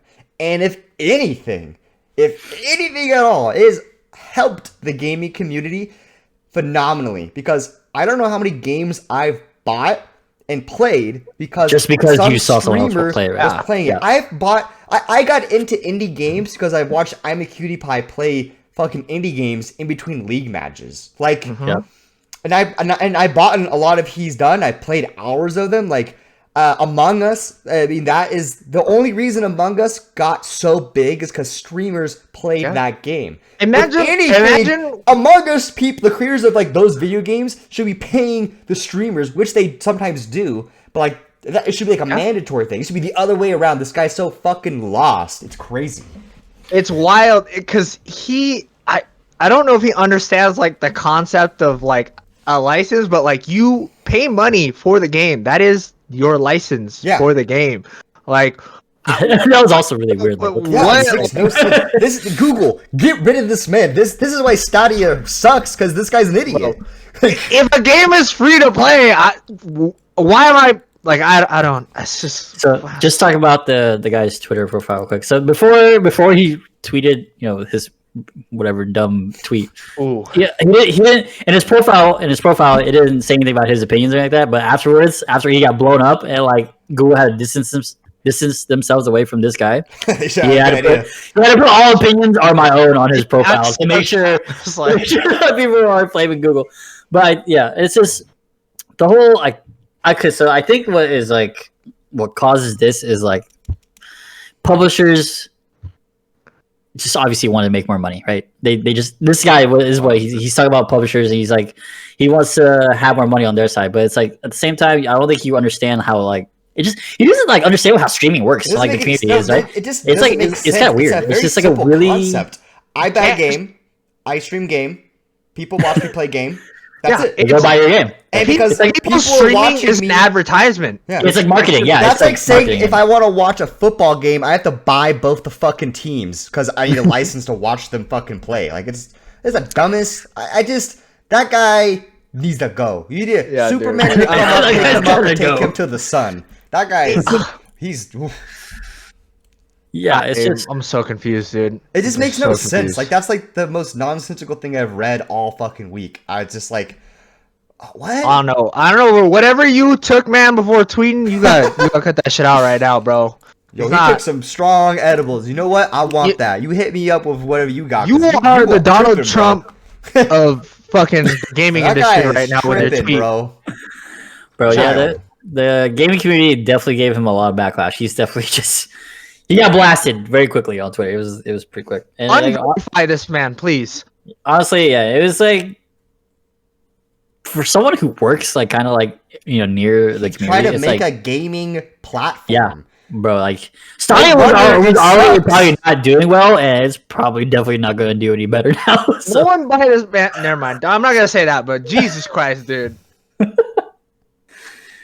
Yeah. So that guy's wildin' for sure. That's the craziest thing I've ever. Like, oh my god! And it got 300 likes, probably more now. Whoever agreed with this guy, ugh, sorry. Bruh. Wow. You're just jealous because I bet there's streamers that have no views. They're like, yeah, they should do that. Disguised Toe should pay Among Us money to play their game. Like, fucking loser. Their $5 game that he already bought. Yeah, that he bought and he made huge. So it's just so silly. Okay. I'm getting tilted right now. Fuming. That was the side of tilt right there that the heater served us. Actually, talking about a little bit of Among Us. Good segue. AOC plays Among Us with some of the bigger streamers of the game. Pokimane, Corpse, Toast, Sykkuno, Valkyrie. So, and I'll be honest, I've watched some Toast clips, and other than it being a little bit more PC, like less cussing and things like that, and they also were a little bit easy on her, but she's a new player and a congresswoman, so I get it. It was still pretty enjoyable to watch. It was fun watching like one clip that Toast put up, him marinating the shit out of AOC the whole game, and him like straight up lying and being like, I would never marinate a congress. Like it was fun that they still like played normal. Like they're like, we're gonna kill AOC, we're gonna vote her off, I'm gonna marinate her, I'm gonna lie to her, like, and she was cool with it. And I think people gotta remember she's also like 30, so she's the same age as a lot of those people. Yep. And it's pretty cool. So she's way more successful than us. Yeah, but honestly, she's out there fighting for the people, dude. Yeah, she's way more successful than us, but all those people that she plays make more money than her. So. Oh yeah, for sure. Yeah, true. Pokimane has like 5 million subscribers. It's like Kuno has like 700. Valkyrie has like 2 million something. So does Toast. Like they're crushing it, man. Yeah. Corpse has a lot of. I was looking up like YouTube. This Corpse has a 5 million view Among Us video. I'm like, what? Yeah. This guy does voiceovers for fucking like scary movies and stuff like that. I mean, they're watching for that deep, sexy voice, man. I don't know what to tell you, dude. I was watching comments, reading comments the other day, and they're like, sounds like his voice is like a smoker's voice. I'm like, what? You've not heard a smoker's voice before? He just has a deep voice. Fucking idiots. There's a lot of dumb people online, man. Nah, it was definitely a good thing. I'm not to get too much into politics, but it is nice seeing a politician kind of. Well, it's a smart move by her with too. Us, yeah, and just like play with people her age and the demographic, and just kind of spread awareness. I mean, the main message is to go out there and vote. I mean, whoever you're voting for, you should still go out there and vote. So, yeah, for sure. And it's the young. And I think a lot of the thing is a lot of young people don't vote. Yes, and obviously you're not going towards the older audience by doing this. She's going towards the younger audience, and it was the third biggest stream ever. So 400K. I think she did what she set out to do, and not only did 400K people watch it, it doesn't include all the people watching the clips and all of the publicity she got on, Twitter, Reddit, online, whatever it was. There's gonna be multiple people probably talking about it on their podcast, news sources. So she made a very smart decision, and whoever created the idea, whether it was her or people helping her out, being good on them, man. That was a smart idea. And her, I think it was her idea. Yeah. Yeah, and that's good. That's awesome. A tweet or something that she just wanted to play, and she just invited, asked people to DM her if they wanted to play. Yeah, it was pretty smart. And I will say one thing. I don't want to get into politics, but I've always had the idea, especially with like debates and stuff, because like no one really answers any questions, and like sometimes when they do, they get like talked over. And this has been going on for many elections, not just the last two. If I was a politician, especially with YouTube and shit, I would just like have my boys or girls or whatever, my people, write down all the questions and then fucking just record myself answering them in a very civil way, explaining what I want to do for whatever question I was asked, and put that shit on YouTube. I feel like that's a smart way to do it. No one's ever done it, so maybe I'm just an idiot, or maybe it's because we have 80-year-old men running for president, but I don't know. Twitch in the IRL chat and just talk to people. Yeah, Easy. I feel like it'd be such a smarter way to get to your younger basis, and you just like, how are you gonna do this for, I don't know, the environment? Okay, you just sit down and be like, this is my plans. I have these people who are gonna help me out with this. This is what I think will do best. This is what I know I can do. This is what I know I can't do. Boom, boom, boom. I feel like if you went about it more in a very civil manner instead of being like doing like attacking people, doing talking points like that. One of the things is whoa. No one ever does that. it always goes on though. I mean, even like back in the day, and I feel like the whole I'm getting tired of like the whole old like this person's corrupt, vote for me. I'm like, you're not telling me what you want to do though. So, yeah. But I don't want to get too much into it. Sorry, but I thought that was a smart idea to just put your shit on YouTube or something. I applaud her for that. Thank you, AOC. And I think we might see a new wave of politics coming in soon with that kind of promotion she did. It was a good idea. I mean, yeah, it's a good idea for sure. Okay, yeah, moving on. Yeah, I don't know much about the Borat Dr. Lupo thing, so you guys can hit that off. I mean, I think just another Borat, I think, did like a stream with Dr. Lupo for his movie promotion. Like I said with the AOC thing, I think it's a smart thing, just kind of getting with us. I mean, obviously, I think the streaming community is becoming one of those big marketing things. The streaming things. community is so big. It's I don't know why it wasn't utilized sooner. It's so big, man. I know. Yeah, now that people are actually picking it up, and it's like we're gonna have okay, man. That's marketing. Okay, the marketing thing for the community is really good, but there's also some bad things. But I'll let you talk about what's it more at whatever.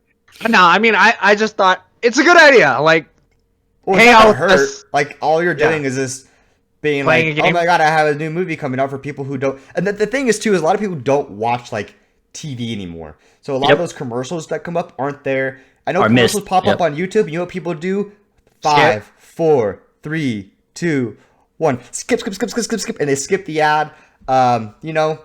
People don't watch ads. So by just putting yourself out there and actually like making a video or being on a stream, the best advertisement you could do, man. And it probably is cheaper. I mean, I don't know how much he had. I'm sure Dr. Lupo got paid, but I mean, I guarantee whatever they gave Dr. Lupo is way less than what they did to put advertisements out on TV and YouTube and shit like that. So not when you're on the stream, you end up in his clips, which get viewed millions of times on YouTube in various Dr. Lupo forms. Is one of the bigger. I mean, Dr. Lupo is sponsored by Gillette Fusion. Like the guy's a big streamer. So.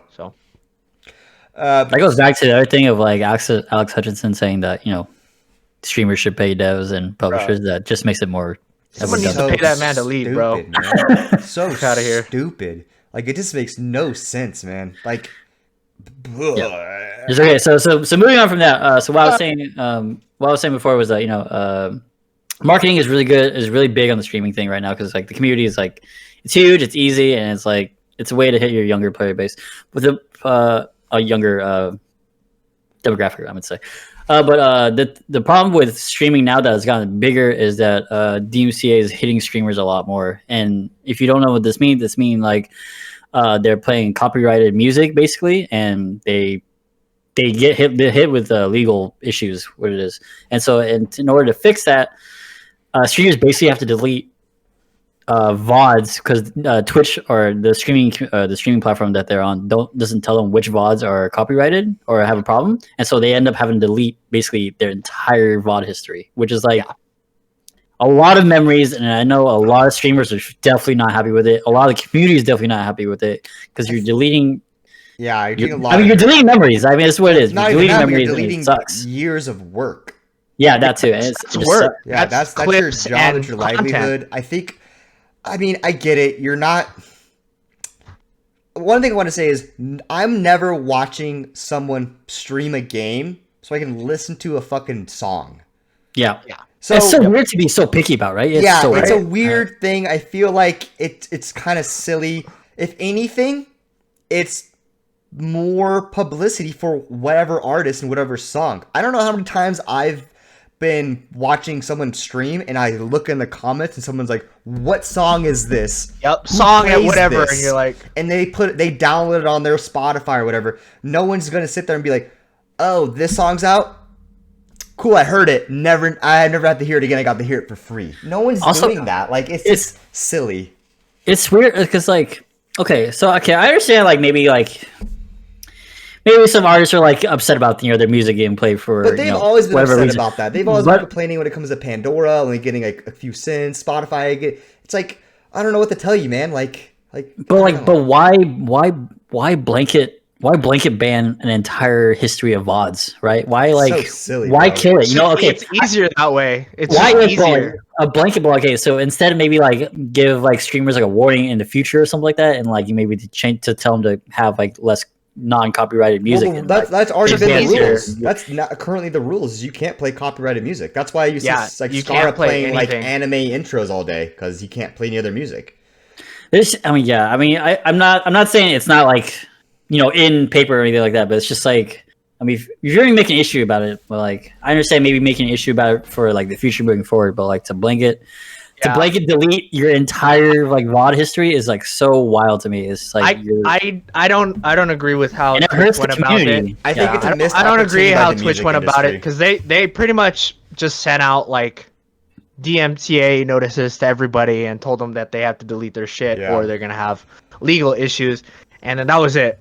They were like pretty much like, fuck you, your VODs. Well, I think it's also laziness on Twitch because it's them being like, well, we're not gonna go through thousands and actually probably millions of videos to see which one's copyrighted, which one's not.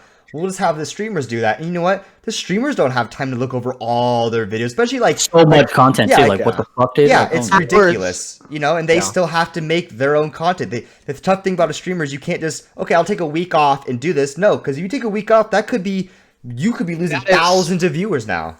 That's thousands. Yeah. Someone went on vacation for like a week. Like I think it was Ninja, and he lost like 40,000 subscribers or some shit for going on vacation. Yeah, and not making anything. I think I brought this up before too. I mean, like Trick2G was getting 20,000 views all the time. He switched games. He stopped playing League and doing Sub Wars, and he went down to like 1,000 viewers, and now he's getting back up to like 2-3. But like, bro, you can't like it's a cutthroat world, man, and you fucking stop streaming or doing your thing, it's game over for you sometimes. Yeah, it's already difficult for streamers, and now they're getting hit with this legal issues. Yeah. So it's like, bro. I understand kind of like people want to get their money, but at the same time, bro, it's like it's music, man. You're not like, it's not even the main part of the stream, right? Yeah. It's like, bro, people have it just on the background to fill. It's a missed opportunity by the music industry because if anything, they want streamers to play. You should like partner with songs, like this, yeah. So that if anything, you should be like, hey man, here I'll tell you this much, guaranteed. If like you went to the Sky's Toast and you're like, I don't know. Play my new album on your fucking Taylor stream. Swift or Eminem or something, obviously those are really big names, but if you're like, hey, my new album's coming up, play this in the background, I appreciate it. I'm sure like this guy toasted like, holy shit, Eminem hit me up. Yeah, I'll do that. Yeah, exactly. And if Eminem was like, I'll give you like a couple grand. Like, okay. Well, it's like better for him to get his music out that way than for it to be, don't play my music ever, or if you do, I'm going to sue you. It's like, all right, well, fuck you then. I'm just not going to play any music. Like, so I think it works both ways. Like, if you think about like, okay, you have a small artist, right, and he wants to promote his album, and you approach like another streamer. Not only is that person like, his fan base, though, from that artist, might view that stream, right, to listen to the new album and promote that streamer. But now that streamer is promoting that artist, and it works both ways. So I don't know. I just don't see it. It's the music industry's always had kind of issues with this too, because there's a lot of big things coming out now, especially like Kanye West talking about how like these contractors really screw over their these like young music artists with these crazy contracts that like are for life and you don't get paid that much. And a lot of these music artists I've heard is like they get paid, like they'll get a big lump sum from like, you know, whoever like contracts them, but they technically have to pay that back. So all the money they get from like their albums and stuff like that, they're almost giving that money back to that company, whoever did the contract for them. Yeah. It's not like they just get this lump sum and then that's it. They have to pay that back kind of. It's almost like the company's like, we're going to sponsor you. Here's $1 million, but you got to keep making dope ass music. And if you don't make good money, that's still our $1 million kind of thing. It's a strange way to do it. So yeah, I mean, so I think that's what's going on. Music industry's always been kind of fucked up. Things are so complicated now. It's like you think it would be a simple solution of like, you know, promoting each other, but it's just people are just out here trying to. People are fighting to keep all the money, you know. Yeah. And there's so much money out there that you could just easily just help each other out, man. It's silly. Bring each other down rather than bring each other up. Yeah, I agree with that. It's ridiculous. Okay. So we got a couple things going on, a couple lawsuits happening. One I wanted to hit up on is Wizards of the Coast, the owners of Magic the Gathering and Dungeons and Dragons, I'm sure some other things, are getting sued by the authors of the Dragonlance series. It's just kind of some nerdy kind of books. Apparently, what I read is that they had a contracted deal with Wizards of the Coast to make like a trilogy book series, and you know, a couple drafts were denied and things were kind of going, and then things started to go well. And then out of nowhere, Wizard of the Coast was like, "Oh, we're not doing this anymore. We're not gonna do anything with your book. We don't approve that draft either, and we're done," kind of thing. And Dragonlance was like, and there's no real reason. They're like, "Okay, why? Do you want us to make another one? Like, we'll work with you." And then they basically just got like ghosted. So they just said no. It's more of a breach of contract. I'm not exactly sure what in the exact contract, but Wizard of the Coast is being sued, and it looks like that the people of Dragonlance probably have a decent case to at least get some money, because they worked on these book series for I think a couple years, and now like it's so much time lost, and they could have worked with a different publisher. It's kind of fucked. But that's what these big brands do sometimes. It sounds really fucked, honestly. Like if you were like contracted with like some company to like make some stuff, and you made this stuff, and you're like, and then all of a sudden they're like, "Nah, dog." Nah. Like, well, why is it? Do you not like it? Nah. Like, nah. Yeah, they have no feedback. They're like, "Nah, we're just done with it." Like, what do you mean, dog? I just spent my 2 years working on this shit, bro. Pay me. What the fuck? You could have been making content, making money for someone else. You could have been doing something else. Yeah, which is silly because Wizard of the Coast is probably making more money now than ever with what's going on with Dungeons and Dragons, thanks to like the streaming community and Critical Role. Dungeons and Dragons is bigger than it has been since like the 80s. It's fucking huge now.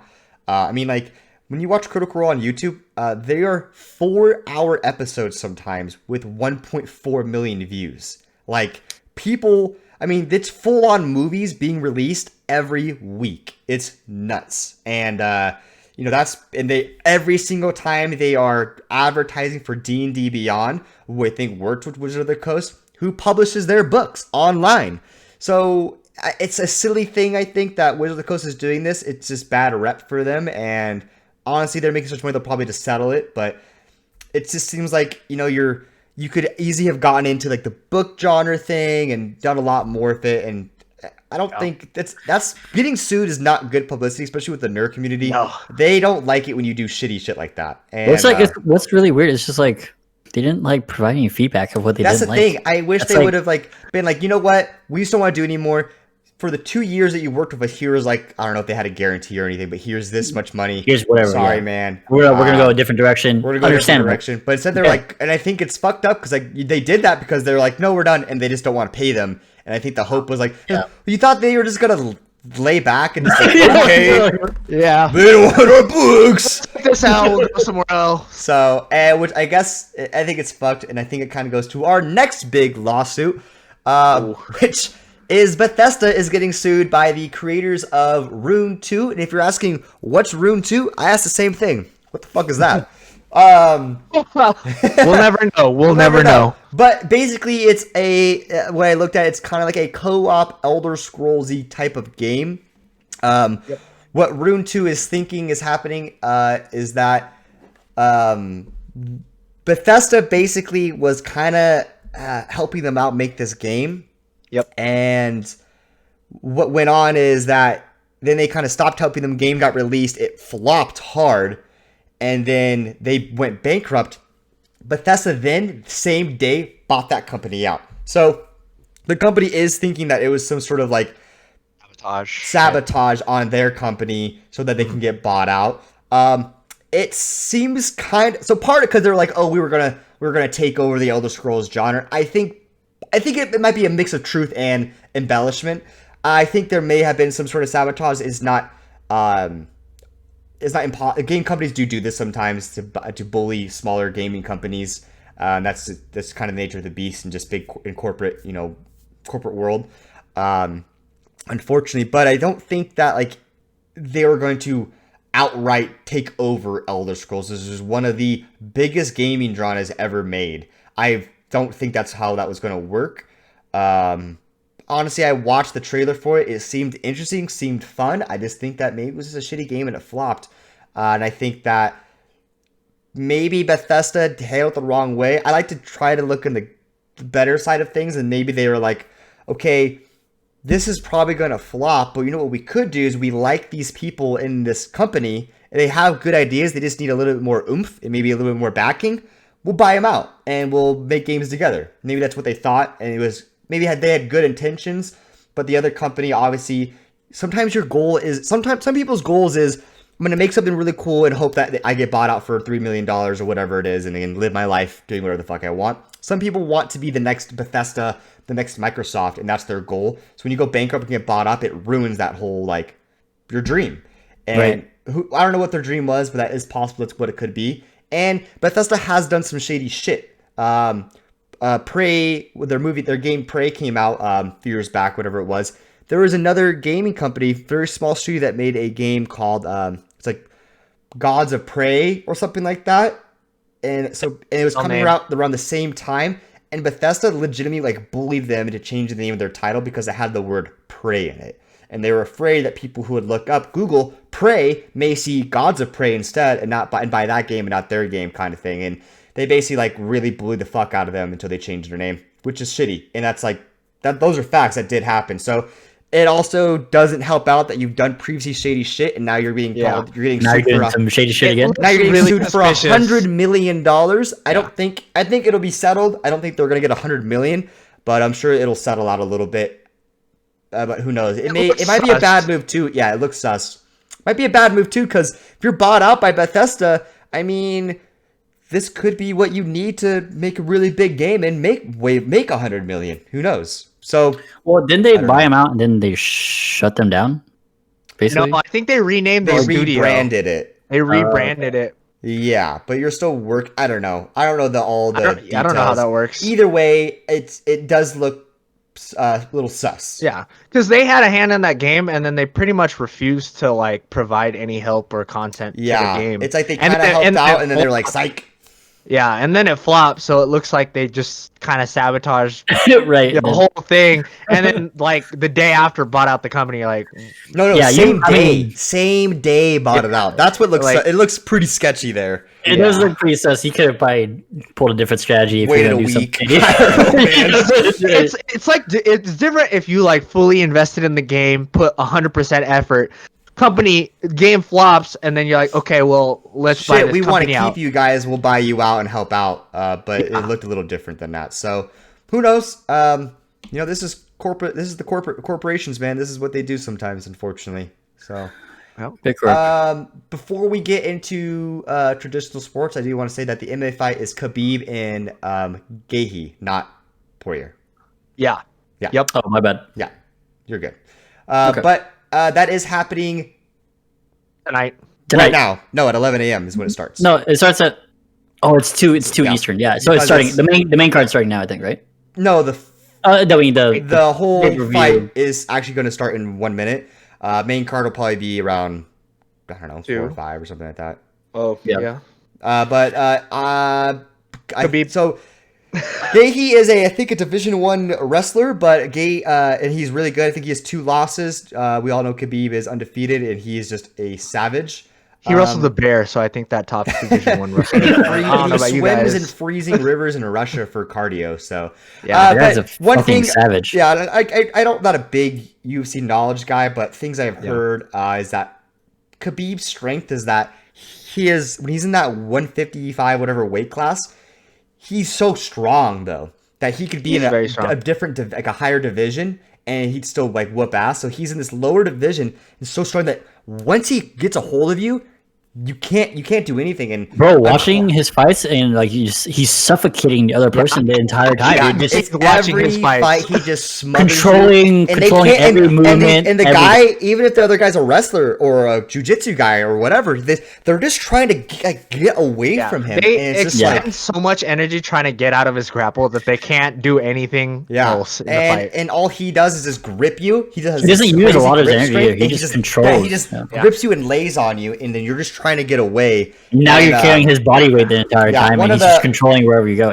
He's got insane strategy. Yeah, I don't know if it's exciting to watch per se, but he'll beat your ass. If you're a big UFC guy or a big wrestler, jiu-jitsu guy, like you'll find it exciting. If you want to see people like get knocked out, this is not the fight. But I actually enjoy seeing Khabib fight because I've gotten more into UFC, and it's very cool to see the technique of you learn to appreciate the technique. You appreciate him just like wearing him out, and it's cool when you see clips later on when I get zoomed in. Khabib talks shit when he's on top of it. He doesn't say anything pre-fight or anything, but when he's on top of you, he's like, you little bitch. He's like, little bitch. Motherfucker. It's not even like curse words and shit. It's just him, just like, it's just business, man. I just want to beat you. I just want the better. He's like, as he's just like, he's literally just like, he's like, you're not getting away from me. Nope, stop it. Nope, you're not going nowhere. You weak. Nope, I'm stronger than you. Like, you're just like, oh my god. Like, when he fought McGregor, though, he was talking mad shit. There was like a clip I saw actually like maybe like 6 months ago of it like all zoomed in, and he was like, he's like, what now, motherfucker? Want to talk shit about my family? Bam! And McGregor's just like not saying anything. He's just like, ugh, fuck. Stop it. Breathe, bro. He's just trying to breathe. Yeah, like, and that's what it is. And one thing I will say is that most people will say that wrestling is probably the best thing you could be in UFC. If you have a really strong wrestling background, as long as you don't get knocked the fuck out, you get a hold of these guys and it's over. And I'm a big Stylebender fan. He is no wrestler, no jiu-jitsu. He's a big striker. But that's the thing is that like, bro, if you don't get that knockout when they come in and you don't know how to get away, yo, you get grabbed, bro, it's over. And you end up on your back, dude. It's like, oh man. It's exciting to see as a striker, not fun. Yeah, it's exciting to see Khabib versus Gaethje because Gaethje is also a good striker. He's a better wrestler. So and Khabib is not a big striker. He's full on. Like, if you were to put points into, like, your fighting stats, he put everything into wrestling. And it's done well for him so far. Gaethje has a mix between striking and wrestling. But I will say my coworker, he is a purple belt in jiu-jitsu. And he said that he wrestled a Division 2 wrestler once, and he said it was terrible. Like, he goes, you're just exhausted trying to get away from them. Because, like, it's not like they're, because that's the goal, is, like, jiu-jitsu is more of, like, get technique you in some technique to like strain you out, like an arm bar, a leg bar, a couple of, and there's chokes and shit too. Wrestling's more like, I'm gonna grip you and I'm gonna hold on to you, and I'm not gonna let you do the things you want. And when you're trying to get away from me, you're gonna get tired out, and then I'm gonna choke you out. Yep. That's all wrestling is. And there's way more technique. Now, I'm not trying to like downplay any wrestlers. If you're wrestlers listening to this, you guys are savages. My point is that's usually the game plan when I watch UFC. It's just, I'm going to grip you, I'm going to hold on to you. And if you're like, okay, well, I won't play that game, I'll just kind of like lay here with you, well, then he's going to choke you out. So you have to get away, and you have to try to do your own shit. And you're expending way more energy getting away than you are being the other guy who's just gripping onto you, and that's it. And a lot of people have the same technique, but just Khabib's just so good at it. He's just so good at it. He's just very strong. Way more conditioned, and I don't know. He never seems like he's like panic or in a hurry. It's all just like very calm. Just when you live under Vladimir Putin's ruling, you got to be that kind of oppression you just can't replicate in the ring. Yeah, we're watching Khabib fights. I feel exhausted watching the other guy get smothered, dude. Just tap out 30 seconds in, and when he lays on me, I'm like, nah, we're good, man. We're good. And it's funny because if you would have told me wrestlers were way better than strikers like 3 years ago in UFC, I'd be like, no fucking way. Like, dude, fights are all about getting punched and shit like that. Now I'm like, bro, this guy gets grabbed, it's game over. Like, it's scary. Like, I don't know. It'd be interesting to see. So, what weight class is Stylebender in? Middleweight. Middleweight. Which is 175. So 175, 165, or one? No, it's 180, I think. Or I think it's 185. Okay. No, that might be light heavyweight. Oh fuck, I don't. No, light heavyweight's 205, right? Question mark. I think light heavyweight is 205. I'm not sure on the weight classes. Honestly, I don't even know. Somewhere in that general area. Okay. Adesanya his weight is 185. Yeah. Okay, middleweight's 185. So we'll probably never see Adesanya and Khabib fight then. Well, he can go up. Well, they can meet. That's a lot of weight. That's like 30 pounds. Adesanya would have to go. He can go down. Adesanya would have to go down to like 170, 175, and Khabib would have to go up. I will say that when Khabib cuts to 155, though, he looks pretty tired. He looked pretty tired in this. Obviously, he's just dehydrated as fuck, though. But he looked a little. He'll still beat your ass, though. Oh yeah. Don't get me wrong. I've seen the clips of those guys like cutting weight and like they just sit in a sauna and then like just drench sweat, spit in a fucking bottle, and they don't eat anything, do a bunch of cardio work, and then he probably just did a shit ton of like sauna work and stepped on the scale and was like, all right, fuck, cool, let's go drink some water and eat finally. It's definitely harder going down than it is up on the body, for sure. Yeah. Yes, it is. The only difference is that if you go down too much, you're super exhausted. If you go up too much, then you have more fat than like muscle and stuff, and you lose like your speed and technique and stuff. What makes you good sometimes. So there's definitely careful balance. Yeah, there's a careful balance, but I think Khabib has got it pretty right. I think Khabib and Adesanya would be a while because Khabib would have to go up quite a bit and Adesanya would have to go down quite a bit. So I don't see it. I don't think it's possible because Adesanya. It'd be a good fight to see a contrast in styles. If anything, Adesanya needs to gain a lot of weight. He should be going up to like light heavy. Because he's John Jones is moving up to heavyweight, so he has the frame for it. Both of them have the frame to go up. And that's the thing is a lot of the thing is like a lot of people say McGregor was so good when he was like in the feather or whatever it was. Welterweight, I think. Yeah, welterweight, because he hit like a middleweight, they would say, or So when you go up, now you're not hitting like a middleweight. You are a middleweight, so you're hitting with people of the same strength as you now. So it changes things a little bit. So that's the scary thing for Adesanya when because he will eventually go to light heavy and see if he's as impactful as he was. Why would he move to light heavyweight if he's because Anderson Silva, he ruined the middleweight. So I think Adesanya, because I listen to his interviews sometimes, he doesn't want to just own the middleweight and sit there like what John Jones did in light heavy. He wants to fight the best. So he wants to keep fighting the best people. He's gonna chill for a little bit. Don't get me wrong. If anything, he wants John Jones to go down a little bit, and he'll go up and fight John Jones. I think he really wants to fight John Jones. He really wants to fight. Only John Jones already announced he's moving up to heavyweight. So I don't think John Jones wants to fight Adesanya either. That would be a very good fight. That would be a very fun fight to watch. They have like a Twitter banter, like they go back and forth on each other, but it's just. Of course, it's all hype though. Yeah. I mean, John Jones already gave his light heavyweight championship, and he's moving to heavyweight. So I don't think there's too much gap now. Yeah, no, I agree. I don't see. The thing is, if that fight happens, John Jones will be a little too older by then, and then it won't be as exciting. It won't be like his prime. It won't be like prime. John Jones is prime. Silva. It would be basically like that. Yeah. And that fight was cool, but it wasn't even that exciting either. It was cool to see. Adesanya looked up to Silva, so that was cool for him, and it was cool for us to see see this new upcoming best. I mean, Adesanya basically reclaimed the title of the undefeated middleweight champion. You know what I mean? So he's took Silva's position. So, but we'll see what happens. I mean, Adesanya's already put himself as one of the best. Khabib's also going to be one of the best, and John Jones, love him or hate him, he's one of the best. So it is what it is. You don't get those records and do all this and not be considered a badass. So Yeah, for sure. So we want to talk about football a little bit. We don't have to talk about, shit. Antonio Brown. Oh, that's right. Just went to the Bucks. Wild. So, Tom Brady will have his old friend back who played like 2 or 3 games. I don't think. See, I have the same position. And I think on the podcast things got kind of messed up with the media a little bit, so the ending kind of cut off. We were talking about traditional sports. Hit off Le'Veon Bell going to the Chiefs. I think he's bad for the locker room and for team mentality. And I'm going to say the same thing now with Antonio Brown. The dude is not good mentally for a team. He might be good athletically, catch the ball, do that kind of stuff, but the man is going to wear a team down. And it might be a bad thing.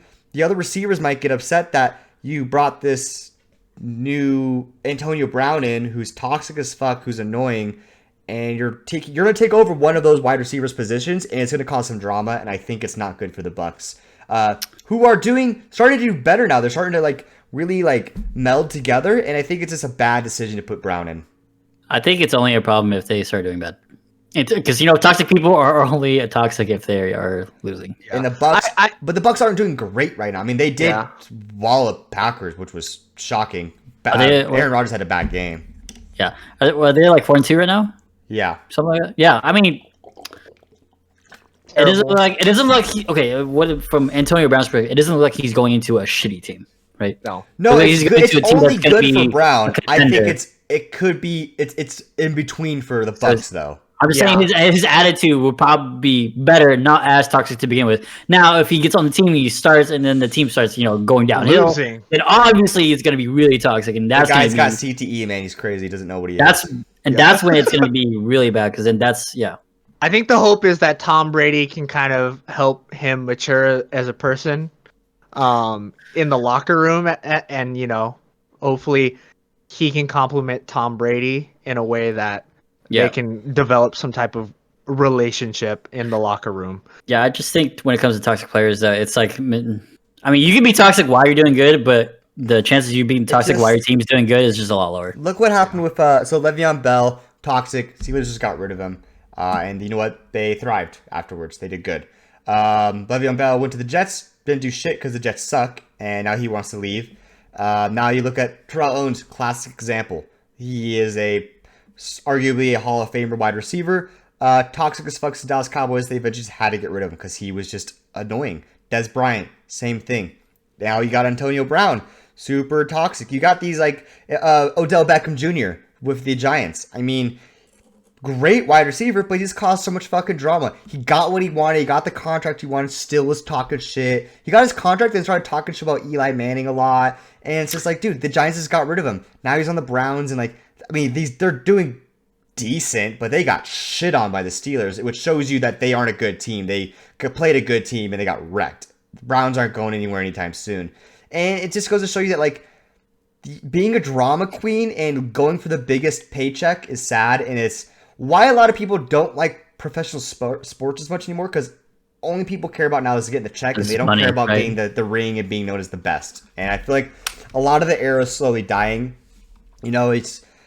People aren't taking the pay cuts like they should be to help the team out. They want all the money, and it really hurts your team. I don't think these people understand that.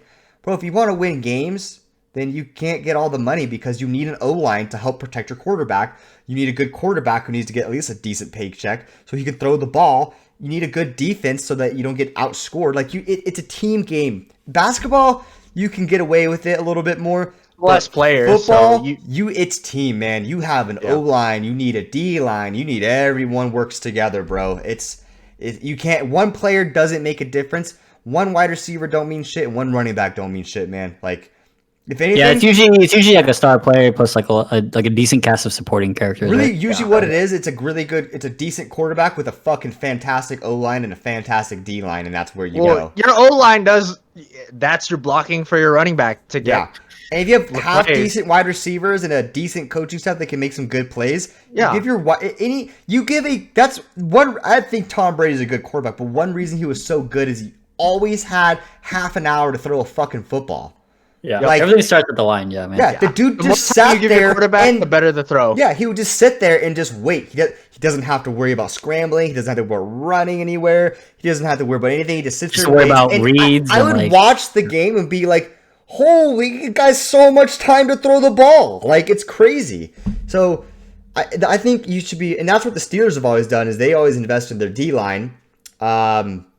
Vikings were known for that. They had the purple people eaters. Now they started investing in all these fucking wide receivers, and guess what they do? They suck. That's because they have Kirk Cousins. I'm sorry. Yeah, but they Spending don't. money on Cousins. Why? Yeah, no, Cousins isn't great, but I just think. I mean, look at We the need- we Bears. need The Mac Bears special guests. when they went against the Colts back in, like, what was that? 08? Sorry, what were we talking about? Colts Bears Super Bowl. Colts Bears. Peyton Manning versus whatever his name was way back in the day. I forgot what year it was. I think it was like 08, 07. But point is, they got all the way to the fucking Super Bowl with a defense. And the only reason and then, when he got to the Super Bowl, Peyton Manning, who's a great all-star quarterback, picked him apart because he had a good all-around team too. But, like, you got to have a solid line, man. That's what I think, at least. No, that's stuff That's they tell facts. you when That's you facts. start football in like high school. That's what they tell you. It all starts at the line, man. Yep. Most important thing. So, do we have anything else we wanted to discuss? No, I think we've had a very lengthy discussion today. Do you want to talk about seasonal events, or do you want to say that for next time? I think we should Do say that. it next time. Yeah. Okay. Well, thanks for tuning in. Check out our Twitter, Facebook. You can add Scrub Sundays as a friend. Look him up. That is our main Facebook page for now. Is that you or Max? That's me. Fuck you. Are you sure? Come back. And then we have. I think we're gonna make an Instagram eventually too. I want to kind of do that.